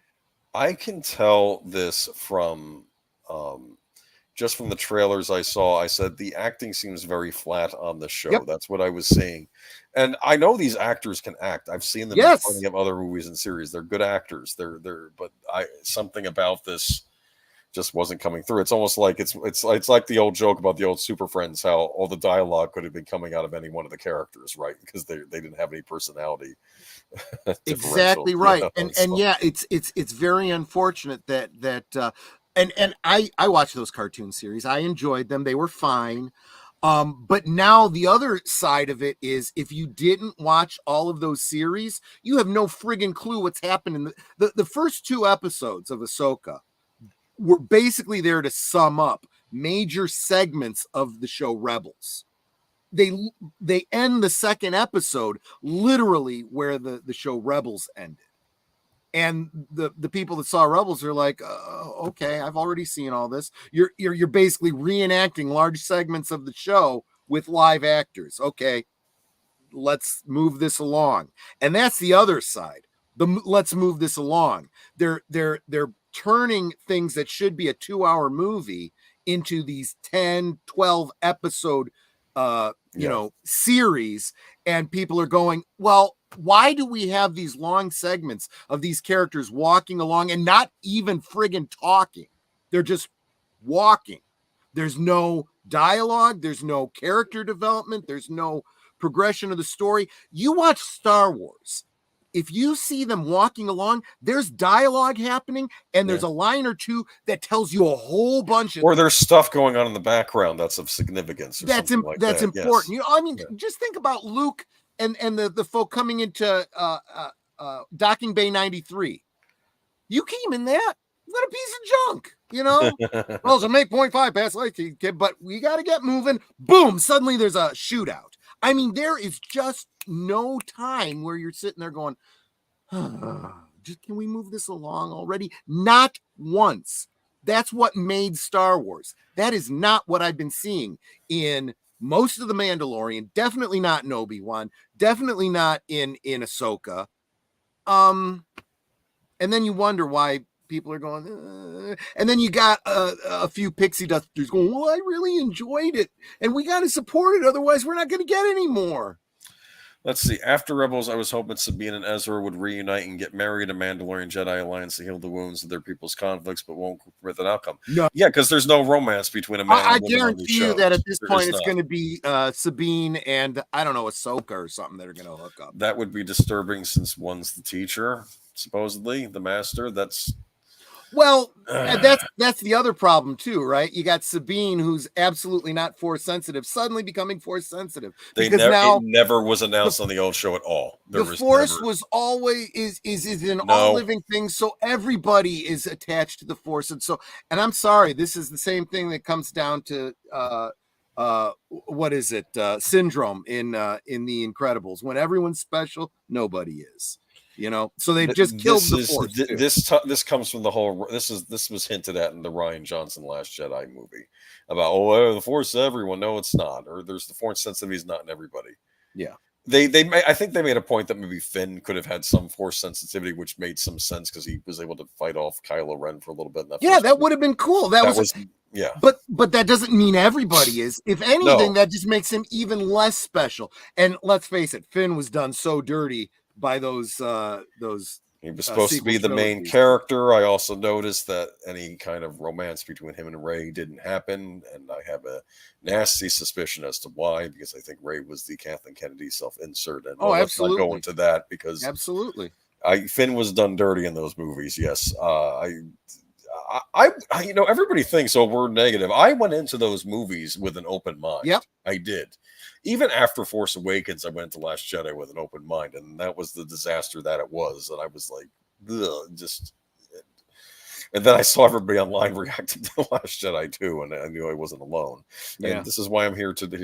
It's one of the reasons. But yeah, Star Wars 1977 to 1983. Yeah, I mean, I've heard people talk good things about the EU too, but yeah, I'm sorry, even when it comes to the EU, there's stuff I loved, there was some stuff I didn't love, but the EU is the EU. There is no way to establish any kind of canon there. Okay, the Throne trilogy was good though, wasn't it? The original. It was, but not everyone's read it. Okay, yeah. I think there's more people that know the basic story now than have actually read it. And now they all think, oh, Thrawn.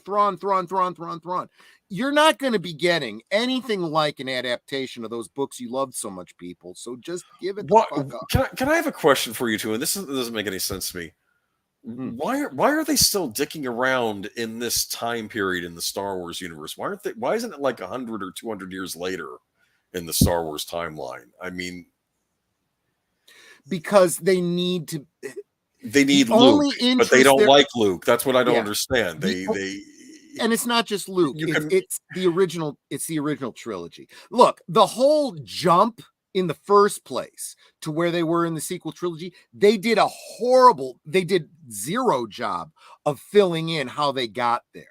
I had no idea who's the ruling body right now, because the First Order looked like I guess a kind of a terrorist Boomer. Group. That's the problem. You're putting way too much thought into it. You are putting so much more. I didn't see the First Order as the Empire. I thought these were more like a loose thing that were just attacking. I have seen so many YouTube channels, even trying to be very generous to the makers of the sequel trilogy, trying to, squint their eyes and twist their head and undo their focus to try and come up with an explanation, and even they go, but yeah, no, none of this makes any sense. Like the whole movement called the Resistance. You're not the Resistance if you're what the military. F are you resisting? I mean, has the First Order taken over? A resistance is when you're resisting against a sitting body. It doesn't. And so what you have now with Andor and Mandalorian and Ahsoka is they are trying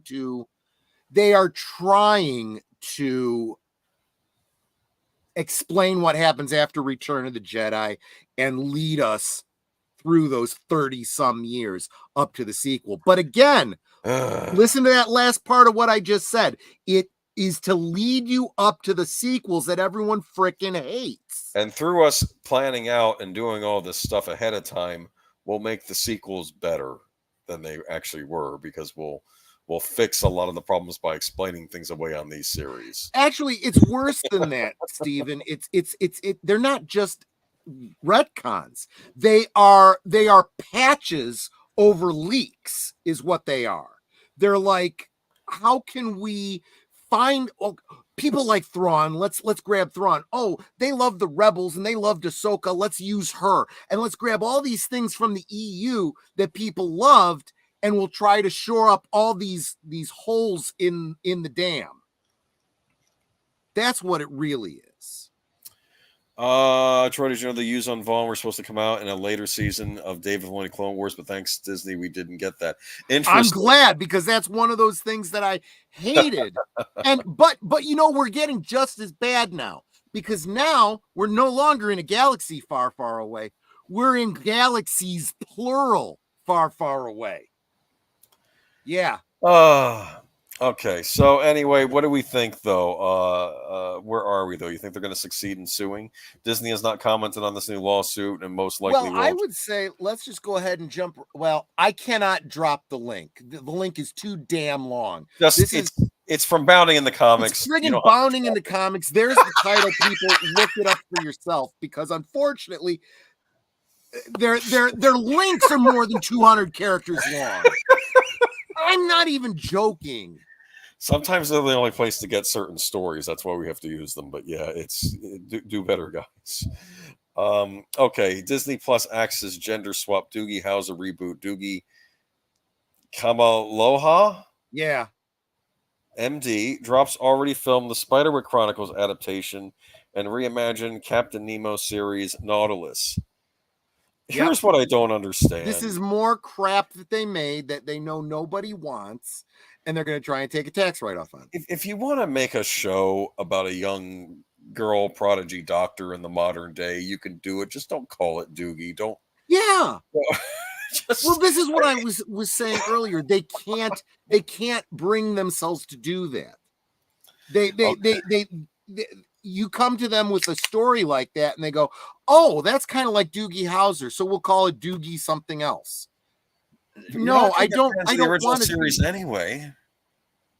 Okay, and yet another shake of their Disney Plus content. The House of Mouse has officially announced that not only have they hit the lights on Doogie Kamaloha MD, but they also will no longer be moving forward on their Spiderwick Chronicles and Nautilus original series. However, Deadline sources were supposedly able to conversely confirm that the other two Disney Plus original series were shelved as part of the company's ongoing attempts to reduce their non-sports content cost by $3 billion. Is this one of these things where they will just sit it on the shelf and never use it again? They're going to do like they did with what's it called? Willow, and just take a tax write-off on it. That's kind of doing those actors dirty, I think. Well, not only that, kind of, not really. They did the work. They're getting paid for it. They're not going to get any royalties. Of course, maybe they're not getting any royalties anyway because it's streaming. They wouldn't. Hence the strike. Exactly. No, that's exactly true. They're not.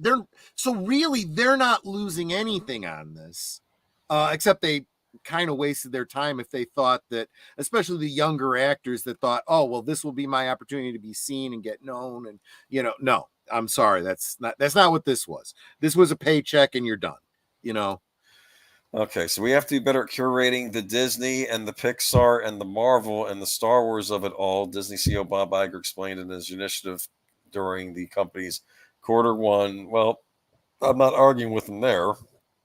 And of course, reduce costs on everything that we make. While we are extremely proud of what's on screen, it's gotten to a point where it's extraordinarily expensive. We want all the quality. We want the quality on the screen, but we have to look at what they cost us. Interestingly, both Spiderwick Chronicles, a live-action television adaptation of the titular children's book series, and Nautilus, an action-adventure origin story for a reimagined version of Jules Verne's popular 20,000 Leagues at Sea character Captain Nemo, had both reported finished filming prior to the cancellations. That's a huge waste of money. Yeah. And here's the thing too.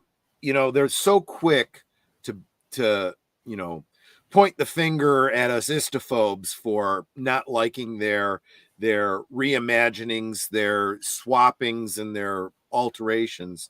And yet this is the downside of exactly what I was just saying. Instead of making new stuff, they keep tacking on the name of something old because the idea is, well, we'll pull in all the fans of that old thing. And all you're doing is pissing them off and making it worse and failing to bring in a new audience. Where if you made it something completely original, you'd at least have a chance of bringing in new audiences. So it's a lose-lose scenario when they think they're playing it safe. And that's the irony. So, per Deadline sources, the abandonment of both the Spiderwick Chronicles and Nautilus comes as part of a new internal content strategy where, moving forward, Disney branded television, which supplies Disney Plus with non-Marvel, Star Wars, or National Geographic live-action content, will be leaning more heavily into Disney-owned IP. And I'm sorry, I have to laugh at that statement, and I'll get into that in a minute, too.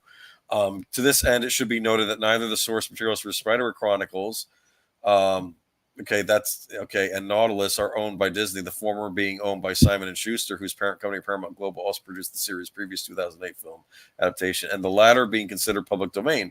Yes, but Disney also made a 20,000 Leagues Under the Sea movie many years ago. In fact, it was their first Technicolor widescreen, the first widescreen. Ironically, by the way that they were doing this Nemo series, they weren't capitalizing on their own property of 20,000 Leagues Under the Sea.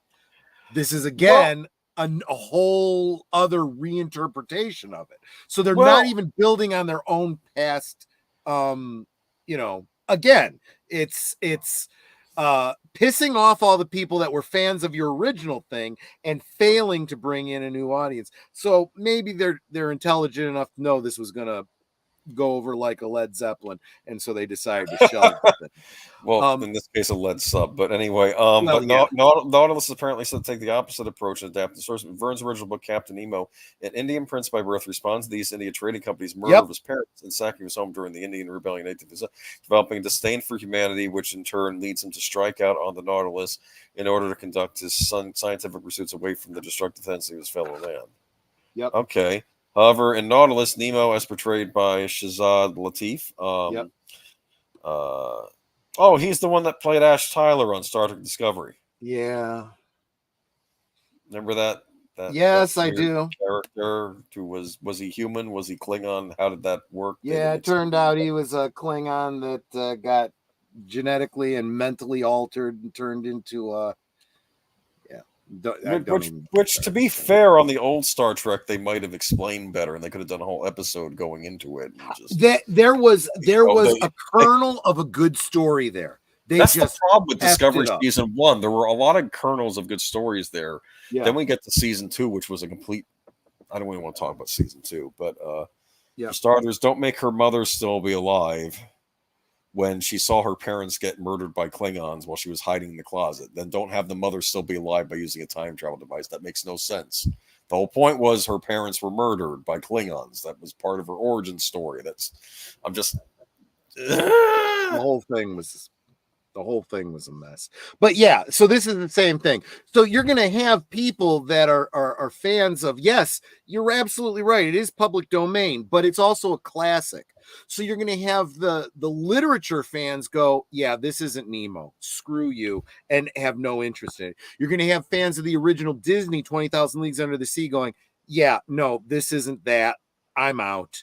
And you're going to have the new audience go, well, this steampunk crap I'm not really interested in, so I'm not even into it. So, it says he wasn't enslaved by the East India Trading Company.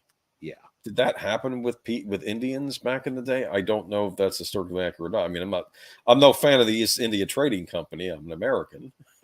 We had a revolution for certain reasons, right? But it just smacks of Disney going out of their way to make a commentary on slavery.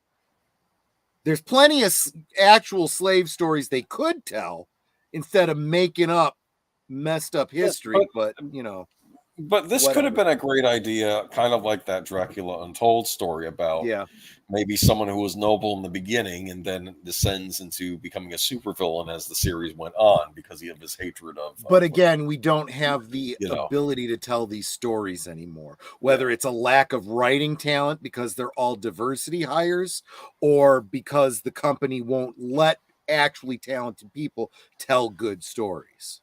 And it could have eventually ended with the original 20,000 book with which would be a brilliant way for them to then do a big to do with a re-releasing it in theaters and then a big HD release of it, and no, that sounds too much like sensible marketing.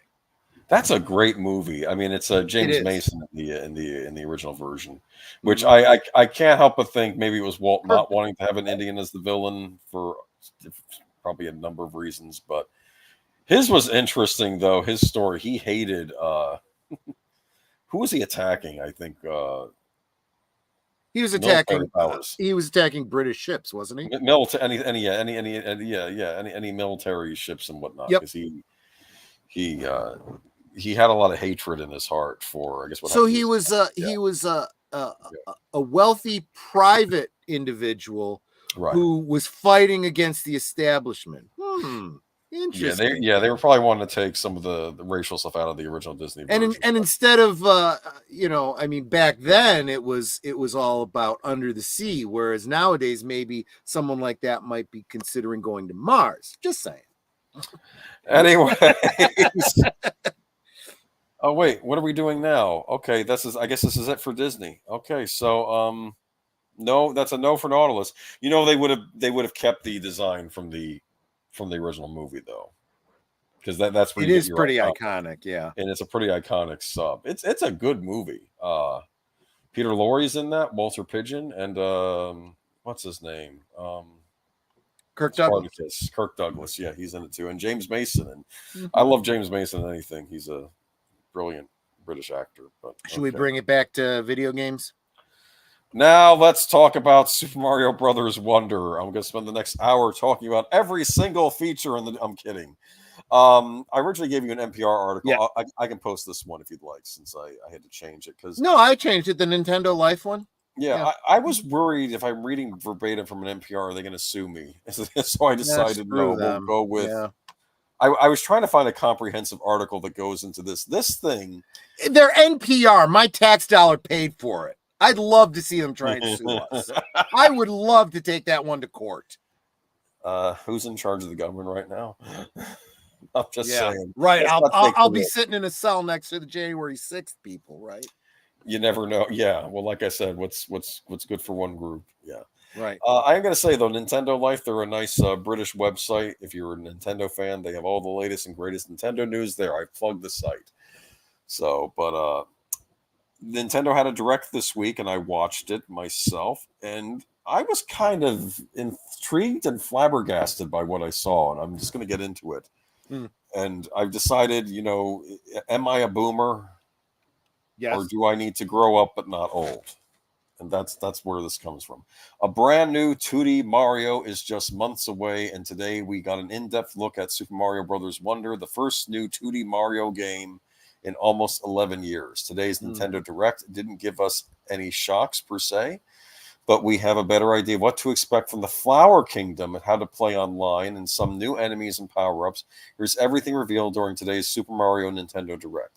So yeah, this game takes place in the Flower Kingdom instead of the Mushroom Kingdom. Princess Toadstool and Princess Peach and Mario and company. They're doing, I guess, a diplomatic visit to a neighboring kingdom called the Flower Kingdom. And of course, Bowser shows up and chaos ensues. What else is new? Remember the cute little caterpillar in the game's main art? Well, it turns out he's a prince. Prince Florian is the ruler of the Flower Kingdom, and his castle is taken over by Bowser. Florian then teams up with Mario and friends to help them on their journey. He's not playable, just extremely cute and very noble. We like that in a prince. Okay. I suppose. The Flower Kingdom is a brand new setting for the Mario series made up of 7 different worlds, 6 islands that surround the central Petal Isles. Other locations have been teased, such as a desert area and a poisonous mushroom forest. But for now, let's go over the worlds Nintendo has named. Pipe Rock Plateau, the starting world, and very much like your traditional starting Super Mario world, many of the mountains and hills look like pipes. Dinosaurs and grassy plains await Mario and friends on their adventure.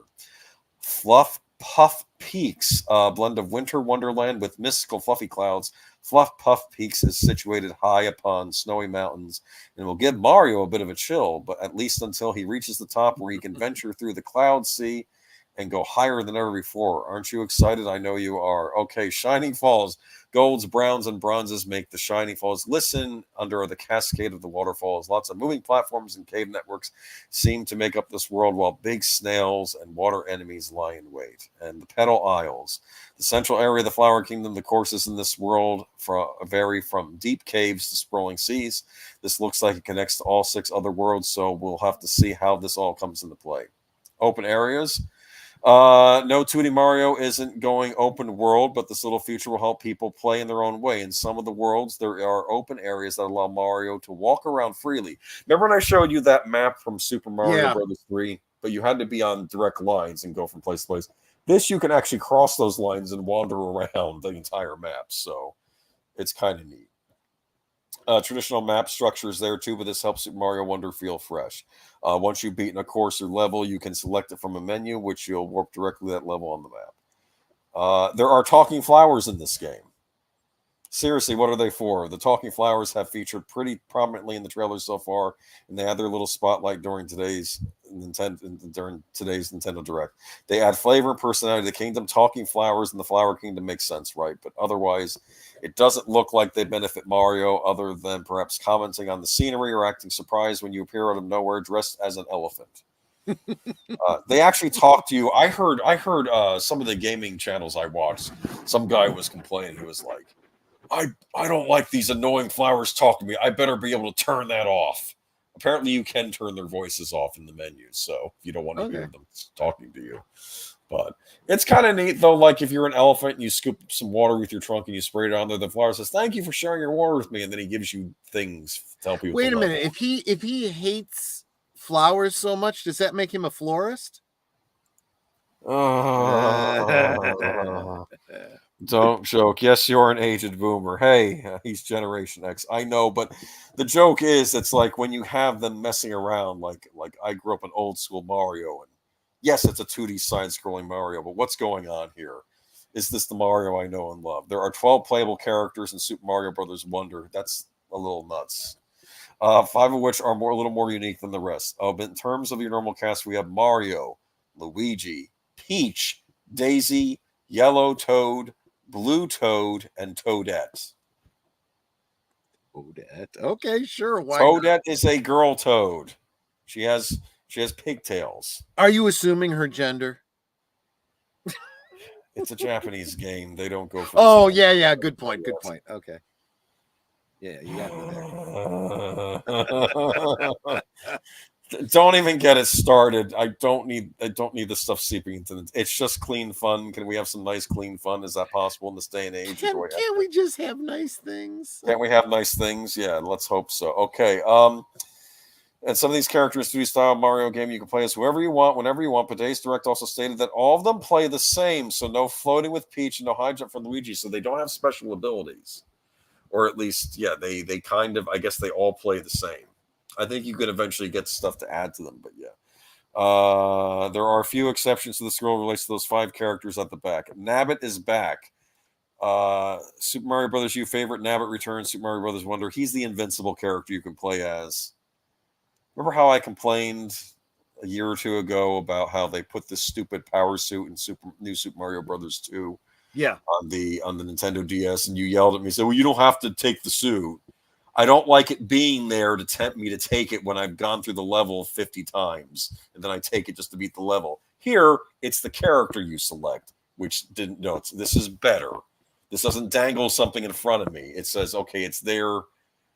Again, you're talking to somebody who would download a cheat code or, add a mod or just watch a playthrough. I've used cheat codes on occasion. I had to beat Streets of Rage 2 with a cheat code because I would always get to the island, but I would lose, not have enough guys to get to the end. So I used a cheat code to get to the last level, but it was worth it anyway. 4 different colored Yoshis are also playable in Super Mario Brothers Wonder. You can pick from green, red, yellow, or light blue Yoshi, and they come with a twist. They don't take damage either, just like Nabbit.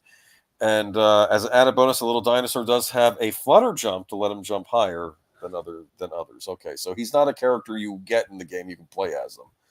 There are a ton of new enemies. Goombas, Koopas, Dry Bones, and Lakitu are all making a comeback. We have other characters. Hoppy Cats. What looks like harmless little mound of green stuff. Hoppy Cats copy your character's actions, specifically your jumps. This can be tricky to get over them, but they're kind of cute, right? Okay, melon piranha plants. The new melon twists on the popular enemy. Melon piranha plants look like melons, and they spit seeds out of their mouths as opposed to fireballs. And it looks like you can bounce on top of those seeds too. What do you think? That's actually kind of cool. I could totally see an anthropomorphized plant that attacks by spitting seeds at you. And let's face it, those seeds end up planting and becoming new ones. Oh, that's interesting. Yeah. Con darts, a new bird-like enemy. These hang from the ceiling or wall and shoot themselves toward you. Often they get stuck in the wall or floor. If they miss, they can also destroy blocks from the looks of things. Okay. Conks. Conks are in the same family as thwomps and womps. These are big blocks that like to crush things, but these can push even through the sticky goo you'll find in the flower organisms in those areas. I wasn't aware that the nasty bricks in the Mario games were called thwomps and womps. In Super Mario 64, your first boss is you're fighting a brick, and he complains at you, and he says, "We rocks are getting tired. You people step all over us. You get it." And he's attacking you. He's a brick, and he attacks you. Wow. Yeah, it's ridiculousness. Okay. I always had to wonder if you were to try and figure out what the story is behind Mario, I think he just got into mushrooms and he's having all kinds of weird hallucinations. That's what all this Listen crap to me. is. The Mario games are very whimsical. They don't make a lot of sense. I would argue, if I'm going to compare it to anything, it's Alice in Wonderland and Yeah. its thing. If you see the movie, they do their best to make a coherent plot out of by taking elements from the various I mean, games. I And don't care it's if like it's hallucinogenic mushrooms or a hookah pipe. Either way, it's all wacky. speaking of which, in the Mario spin-off game Yoshi's Island, where you play a Yoshi and there's a baby Mario on your back, there's a level called Touch Fuzzy, Get Dizzy. Oh In that game, God. Yoshi would eat this sparkly thing, this like fuzzy thing that looked like a cottontail, right? And then his eyes would get all starry, and then the background would start shift and twisting and look insane. The idea was Yoshi got high in that stage. Yes, yes. Okay, It's this pretty is. obvious, I right? was surprised they put that in a Mario game, but anyway. Mumsies. We're not talking about flowers. We're pet names for parents. Mumsies are mummified enemies that you can actually unwrap and reveal. Well, nothing, just coins. So you get to fight mummies in this game. Right. Maw-maws. These these might be our favorites. Flat platypus-like creatures that eat everything in their paths. They look so goofy. You're in a new kingdom, so you're on kind of, and the rest. There's an unusual chipmunk enemy. Okay, let's go to the power ups. I got to wrap this up. I'm sure as the chat screaming and they're all excited about this. Sounds like more Mario Brother. Yeah, that's why I'm saying this could be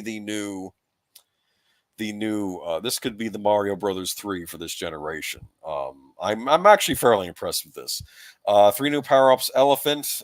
You can actually turn into an elephant. Bubble. You can throw bubbles and hop on the bubbles and pop them and stuff. What do you think of that, huh? Well, don't ask me Drill. what I think. Let's ask Morimoto what he thinks about it. Miyamoto. Miyamoto, yeah. Okay, we'll get into the next one, but I just want to say drill. The drill is the coolest new power up. You know why? Because Princess Peach gets a black dress when she's in the drill costume. I think that looks cool on her. I don't know what it is. It's like as close we're going to get to a gothic look for, I Well, guess. what does the director think of the fact that we can Okay, we can we're gonna play as transfer the next article. There's all sorts of online crap in here too for the Fortnite generation, and I'm like, this is where I get lost. But I will we try got not a to be a girl boss curmudgeon. in Daisy. I want to hear all about that. Go to. Okay, we're gonna go to the next article. You're keeping me on track here. This is a rabbit hole. Yes, it is. Oh, I just realized Nabbit. He's a rabbit that you can Oh play as God. with a weird mask over his face. I bet that's an Alice in Wonderland room. Okay, Super Mario Brothers Nabbit One is is a director is rabbit, also dag happy. nabbit. Happy Daisy is available. Is that the next article, or is that? Yes, yes. I don't Why know would I? how to interpret that. Daisy's available. Does that mean she's looking for some action? I don't know. I assume that perhaps she could, maybe, hopefully, maybe, but they never confirmed this even with Peach and Mario that maybe she could be a love interest for Luigi, maybe, but she's another princess from another kingdom. Super Mario Brothers Wonders director is also happy Daisy is playable. But one of the best anecdotes comes from those Gamescom 2023 previews, comes from an interview with Eurogamer had with the game's director Shiro Mori and Nintendo executive Takashi Tezuka. It turns out that Mori himself is a Daisy fan, and like many Nintendo fans, is delighted he's been able to include her in the 2D platformer. Mori has been aware of the positive reception surrounding Daisy's appearance in the game and shared his thoughts on why it's a good thing. It will actually help resolve family feuds in his own home. This is a personal family anecdote, but I have two daughters myself, and when they played previous Mario titles, they would always fight over who gets to play Peach, including Daisy will help resolve fights in my household. And also, I thought that having Daisy would be something that a lot of Mario fans would be happy with. Daisy made her debut in Super Mario Land on the Game Boy, but in terms of playable appearances, she's basically been relegated to Mario Party, the sports games, and Mario Kart. It took until Super Smash Bros. Ultimate for her to be a proper playable character. I need to get Smash Ultimate. The first Echo Fighter, and she is playable in Super Mario Maker 2 and a couple of mobile titles. So it's kind of cool we're seeing Daisy in this game. I remember her in Super Mario Strikers on the GameCube. She had an attitude problem in that game. It's basically a soccer game where all the Mario characters are playing a very insane version of soccer. You there? Yes, I'm Okay, listening. I'm just making sure. And What's funny was all of the characters have an attitude, and like she's getting right up in your face like a soccer player would, right? You know, Right. it's just, it was a Scottish developer that made that game too, so the antics were kind of crazy in that game. But okay, let's go to the next thing. Miyamoto was not a big fan of Super Mario Brothers Wonder's early elephant design. What? This is the godfather of Nintendo. This is the guy that created Super Mario Brothers. Yeah. Oh, Well, hold on, what hold does on. he have against elephants? I gotta answer this. Sorry. According to Mario Wiki, Daisy is Luigi's love interest. Good. I hope she makes an appearance in one of those future Mario animated movies too. She has more of a tomboy aspect to her as well. Mm-hmm. You know, I get that impression from her. She still wears a dress though, but I always thought her of something of a tomboy.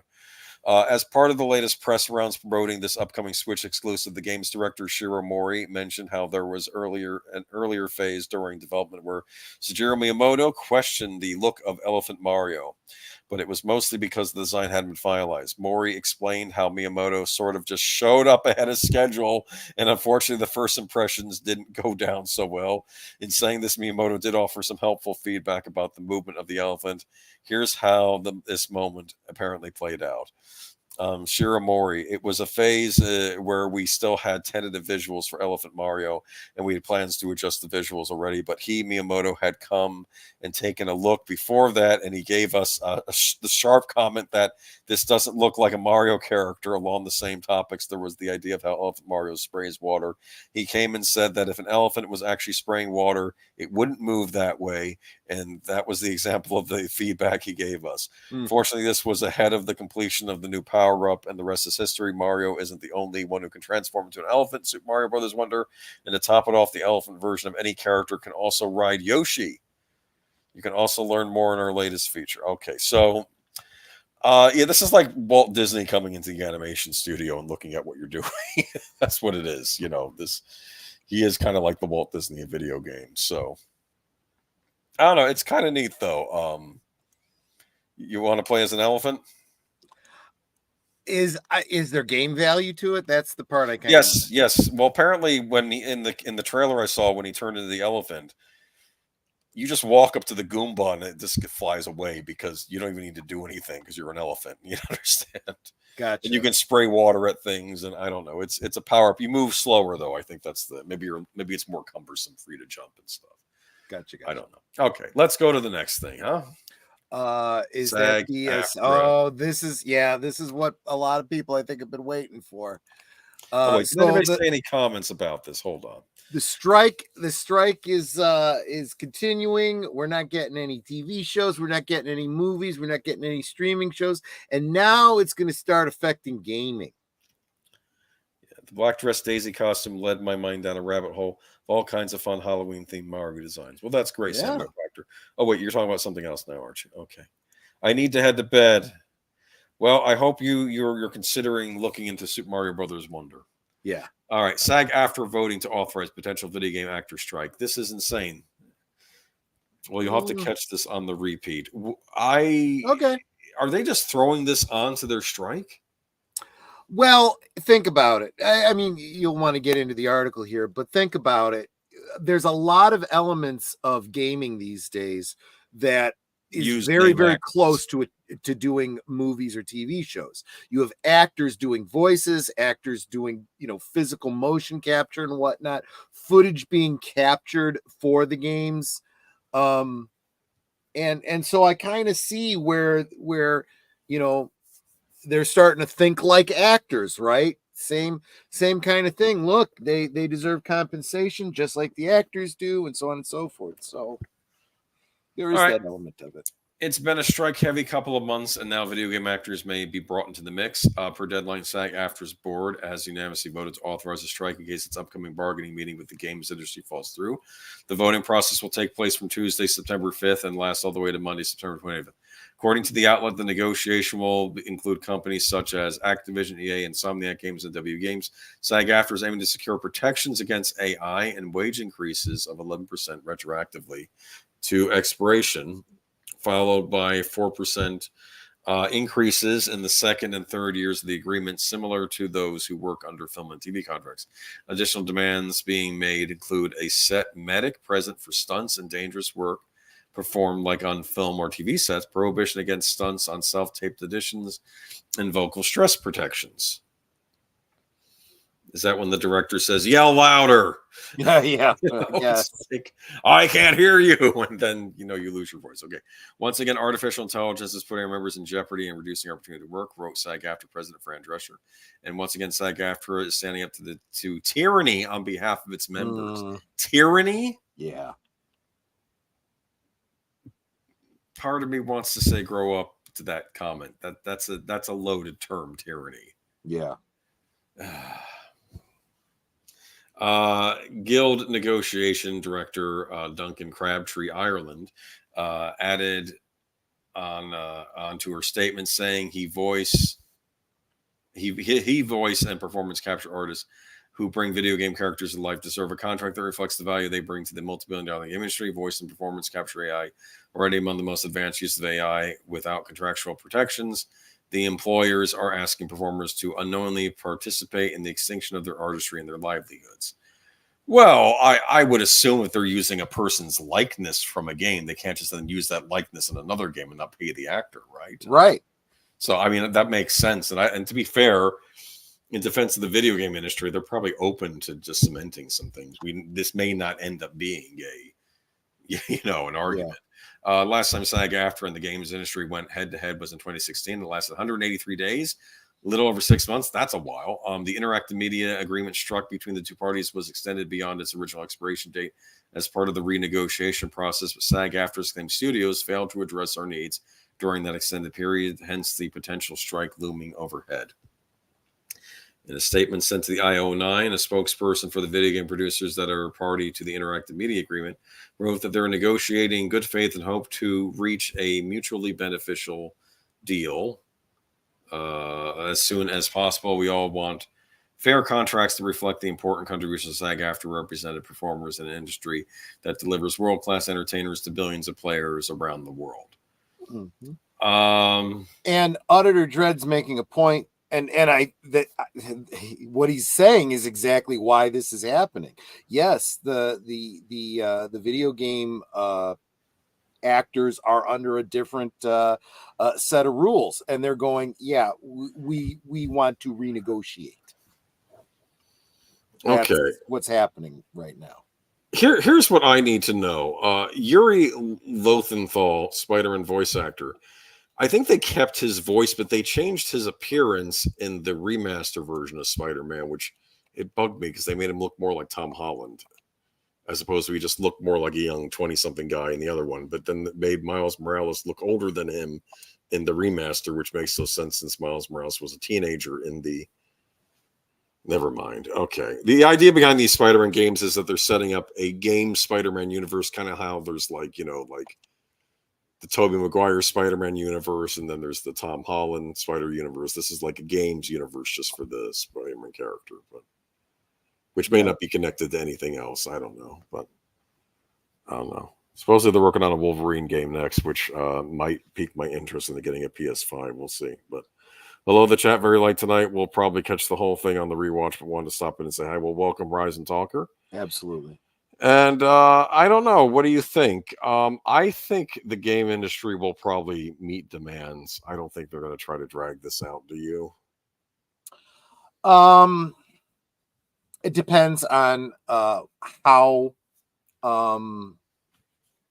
I mean, if they push too hard, maybe the game industry starts pushing back. But if it's a reasonable request, I could see them going for it. Look, I could even see them saying, look, we're talking digital assets here. You want to be compensated if we use your likeness. But the upside is once we scan you, we could use you in any game, and all we'll need is to pay you like a license fee to use your license, your likeness, and you do promotional spots for us. And that's really all the work you got to do.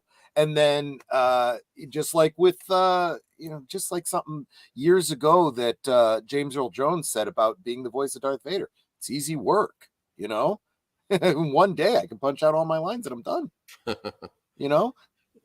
Do you know what's interesting though about This reminds me of years back. I think it was Guitar Hero 5 comes out, and you were able to use actual likenesses of actual rock stars in there, like Shirley Manson from Garbage was in Right. there, and Kurt Cobain of Nirvana was in Right. there to choose as a skin. But then people got very offended because apparently you could stick the skin and play any song with Kurt Cobain, so he could be singing Billy Idol's Dancing with Myself in Billy Idol's voice, and people were freaking out about that, saying that was disrespectful. I don't think it's disrespectful. It's just kind of weird. This man is deceased, and I think they argued that this should have been just for the songs these people played and not for other, especially when the artist is deceased, like Kurt Cobain. I would argue You no. know? It's up to that. It's his likeness, and if he didn't write that into his contract, well, that's on him. But the point is, Kurt Cobain was deceased by the time this game came out. Yes, I This was the understand Kurt that, but Cobain it still estate. comes down to Kurt Cobain. I don't think when he people had read signed the on dotted contracts. line. I don't think people had read the contracts when they signed them. And I'm sorry, I have no Okay, sympathy for someone who doesn't read the contract they sign. I'm just saying it was a controversy at the time. I remember that. Yeah, And that's what this reminded me of. And I whenever I hear that kind of stuff, I'm always like, well, you're not Kurt Cobain. If he didn't have a problem with it, why do you? Don't and I say this just like Nanette says whenever she hears some stupid ass fourth wave feminist saying some kind of bullshit. You don't speak for me. Don't assume that you represent me. Don't be offended on my behalf. I was annoyed with the updated look too, and Soundmax reason was that the new actor looked better for the new vision. No, they wanted to make him look more like a Tom Holland type because he's the Spider-Man we're using now. That's why I think they did it. And the thing is, the Peter Parker I grew up with as a kid, he wasn't some high schooler anymore. He was at least late 20s, early 30s. And this is why we are talking video games here with tons. He's out of college in this game series. When it starts, you're doing an internship after you graduate college. We have tons of downloadable, content. I like that idea of having options. Look at the Arkham. You could play as Michael Keaton. You could play as Adam West. You can play as all these other different styles. So they could theoretically make the old skin available because it's the same voice actor. They just they didn't base. I don't think they based how Spider-Man looked off of the actor playing it, doing the voicing, but right in either version. But I'll tell you what though, whatever they do with visuals now. Yeah. They will start doing with audios too, because pretty soon it'll become we can have the same audio and we can make it sound like this person. We can make it sound like that person. No. But it comes down to the same thing. You just, okay, fine. If you're going to do, you're going to use Adam West's voice, well, you have to pay his estate for it. That's all. I want an actor, not a computer, doing the performance. Well, it's hard to do when they're dead. Then you hire a new actor and you move on. I like Sean Connery's Bond, but other actors can play James Bond. Other actors can play Batman. This is they should have gotten another actor to play Governor Tarkin in that Star Wars movie. In fact, the actor who played Krennic was pretty good. They just could have him play. Well, look at the girl who's playing Mon Mothma now on. She looks a lot like her too, doesn't she? Perfect. Yes. Perfect. The problem is that they're not there yet with the deep fake ability, so don't do it. All right. Last article from last week we didn't get to, but it still holds true. But you just still want to talk about this, so let's get it out. We're gonna talk about. You don't like this article, I can tell. Oh no, yeah. Just a big so what for you, isn't it? I like the fact that there are actors getting tired of the nonsense. I think I heard Alice Cooper was trying to get canceled over something recently too, which is ridiculous. He's a rock and roll guy. A lot of the rock and rollers that have been pushing against the censorship for so long are really not having it. They're like, F you, don't care. Yeah. Okay, so the 50-year-old. Okay, so this is Jennifer Aniston. The 54-year-old star declared in a new interview, "I'm so over cancel culture. I probably just got canceled by saying that. I just don't understand what it means. Is there no redemption? I don't know. I don't put everybody in the Harvey Weinstein basket." Aniston made the remarks in a Wall Street Journal magazine profile where she added that she had some uncomfortable moments with the disgraced producer. He's not a guy you like. God, I can't wait to hang out with Harvey, she said. Never. You were actually like, oh God, okay, suck it up. I remember actually he came to visit me on a movie to pitch me a movie, and I do remember consciously having a person stay in my trailer. The journal added that Weinstein told them Aniston never made any uncomfortable instances with me. Merriam-Webster defines cancel culture as the practices or tendency of engaging in mass cancellation as a way of expressing disapproval and exerting social pressure. The number of celebrities that have criticized cancel culture is getting pretty long, from Lizzo to Chris Rock to Goldie Hawn to Molly Ringwald to Kate Blanchett. I'll be honest. I find it kind of funny that now it's pretty much accepted that cancel culture is a thing. I remember when there used to be online arguments. Oh, cancel culture is not a thing. It's not really a thing. It's just a bunch of right wingers. Blah blah blah blah blah blah. I'm like, okay, and now it's come for everyone. Everyone is subject, and this is what I said. Well, it's really no different than what Gina Carano said. First they came for the socialists, and I didn't say anything because I wasn't a socialist. That's their problem. Yeah, and then of course it comes around to you. Yeah, and then they came for me, and there was nobody left to speak for me. I mean, what's his name? Let's go back here.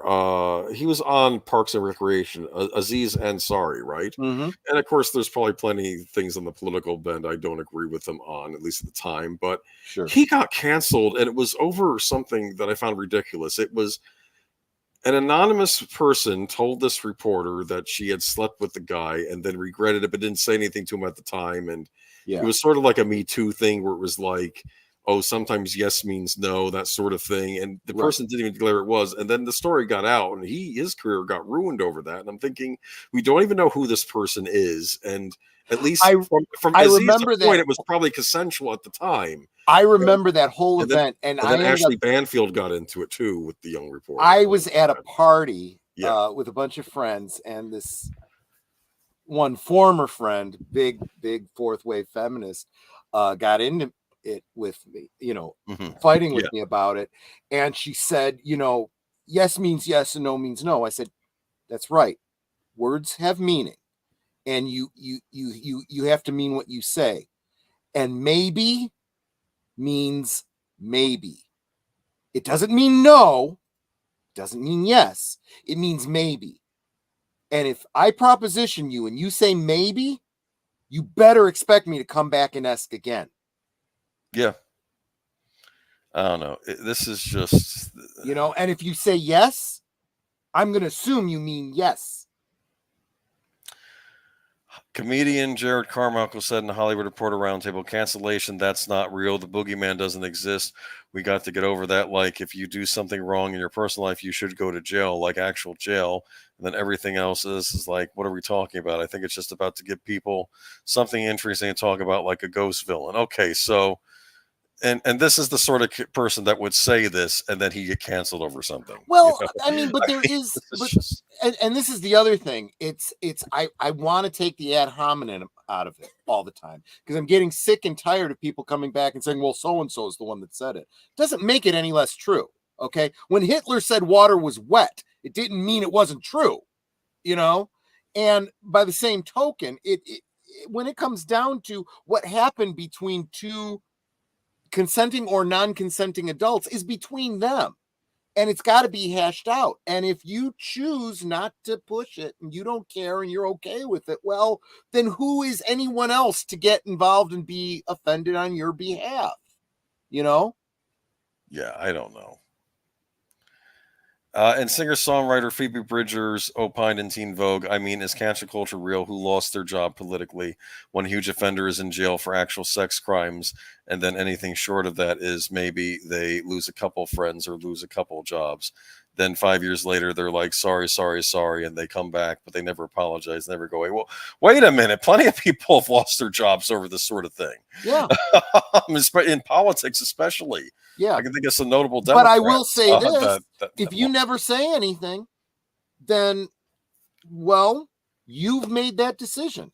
Right? What are you talking about? Louis C.K.? Maybe he sort of came back after that. Of course, he was assaulting plants. But anyway, let's not get into that here. But Aniston's Apple TV Plus series, The Morning Show, chronicles a fictional news program that's rocked by a sexual misconduct scandal, is returning for its 3rd season in September.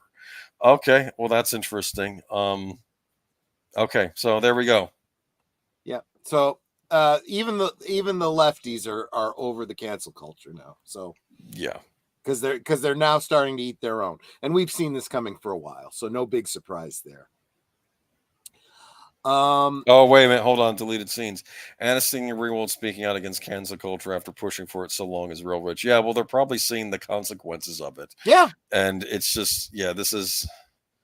I mean, but again, it's the same kind of thing. It doesn't make it wrong. It's just good. You're now learning. I'm telling you, I think Henry Cavill, and I don't have proof of this, but I'm starting to wonder if he's been canceled for not even doing anything. They just suspect that he's the type that would do something. I don't know. No, because none of this is making sense why his career is going down the tubes like it is. Yeah. The fans like him. He's got screen presence. Well, I'll tell you what.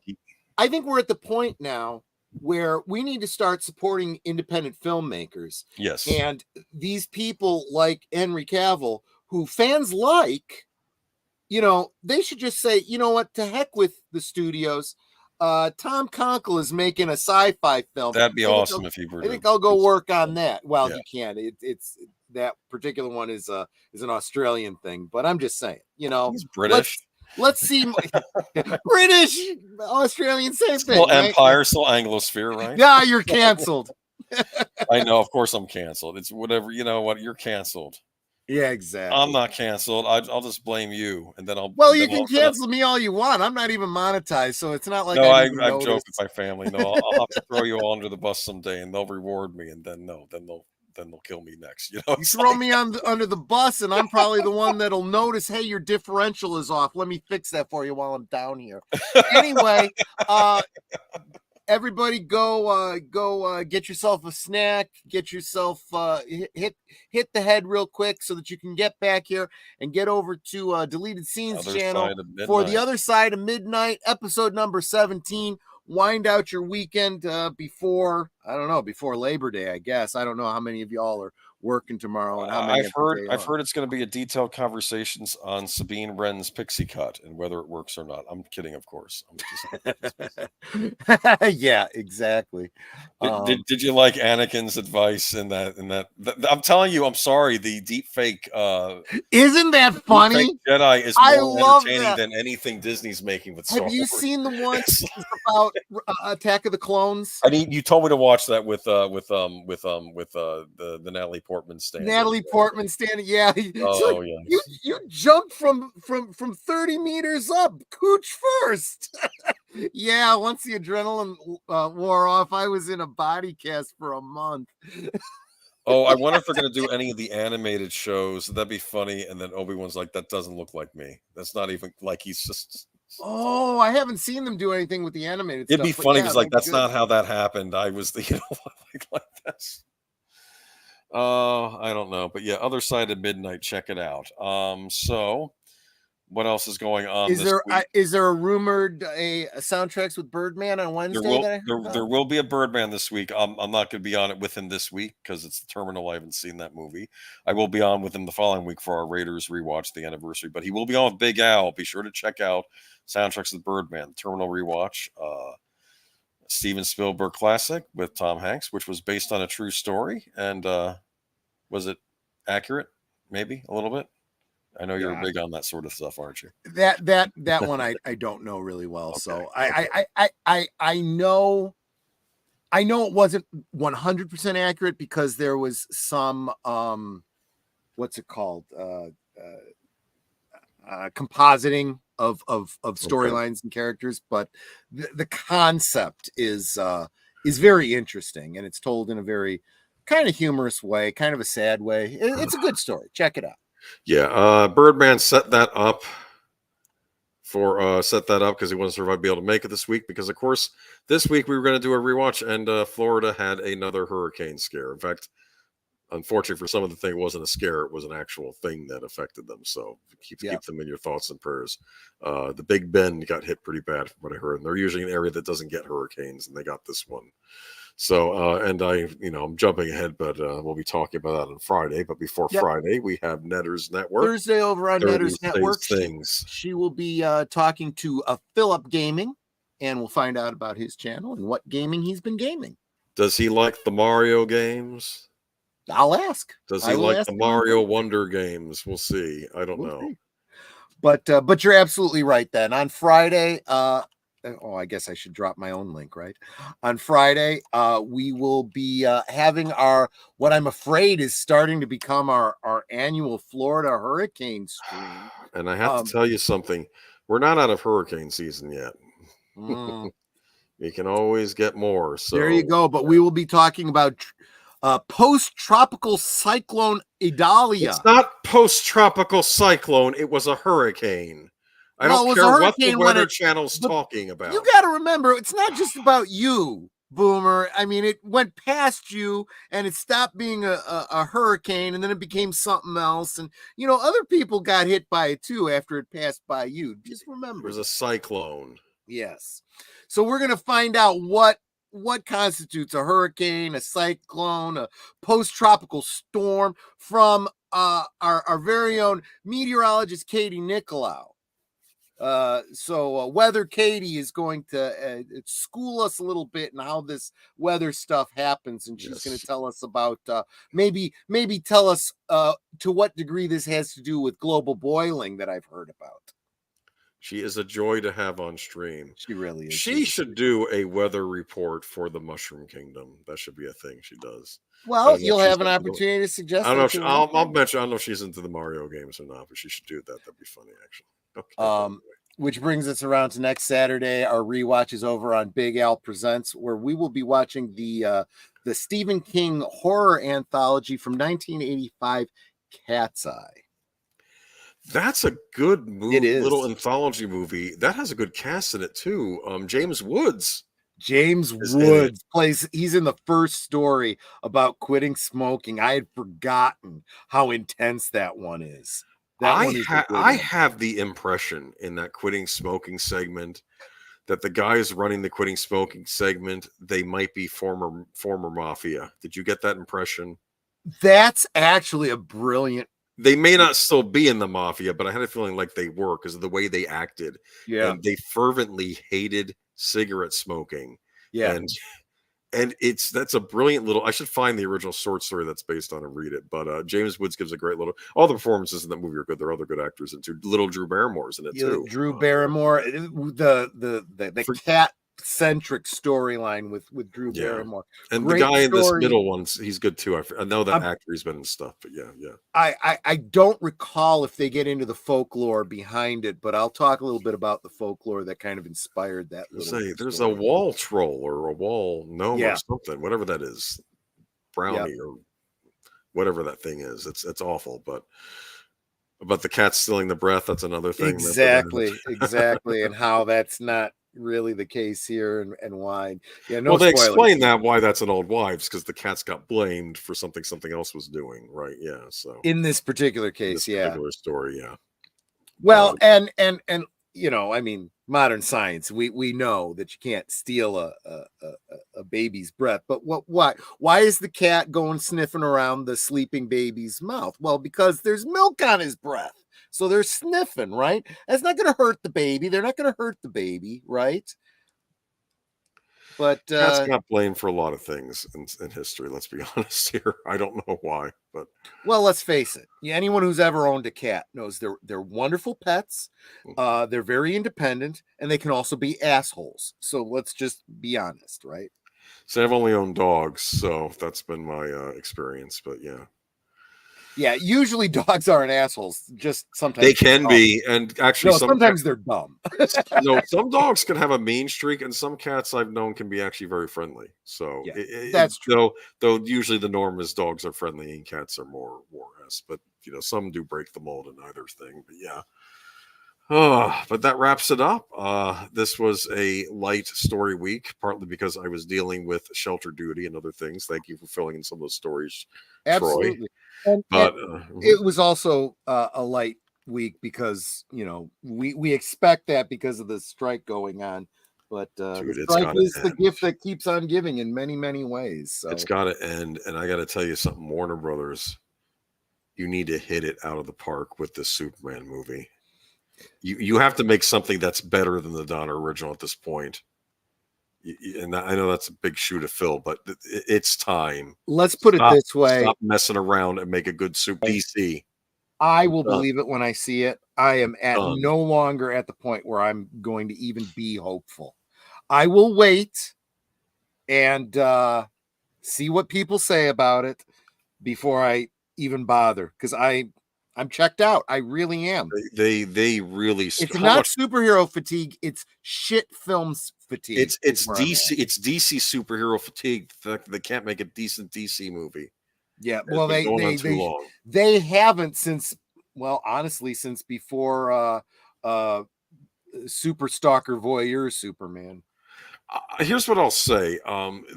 There are elements of some of these later DC movies where I saw it could have been a much better movie. Like Shazam had some things going for it. Yeah. But another thing I didn't like, yeah. But I'm telling you, it would have been better. I blame it all on the friggin' Rock, because the Rock was supposed to be the villain in that movie. Yes. And if he had been, it would have been a much better movie.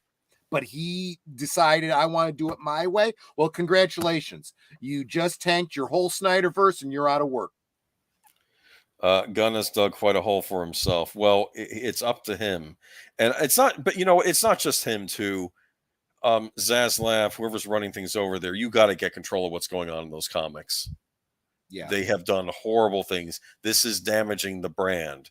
The public is aware of what's going on in the comics. These things are losing. And it's funny because don't make stupid wannabe shows about Superman either. It was about a year ago where he came out and talked about, damaging the brand, and we all said, "Oh, well, good. I'm glad he notices that." But he hasn't done jack shit about fixing it. So okay, well, to be fair, I don't know what opportunity. I am annoyed with him about championing the Flash, though. I know you were saying he didn't have a choice.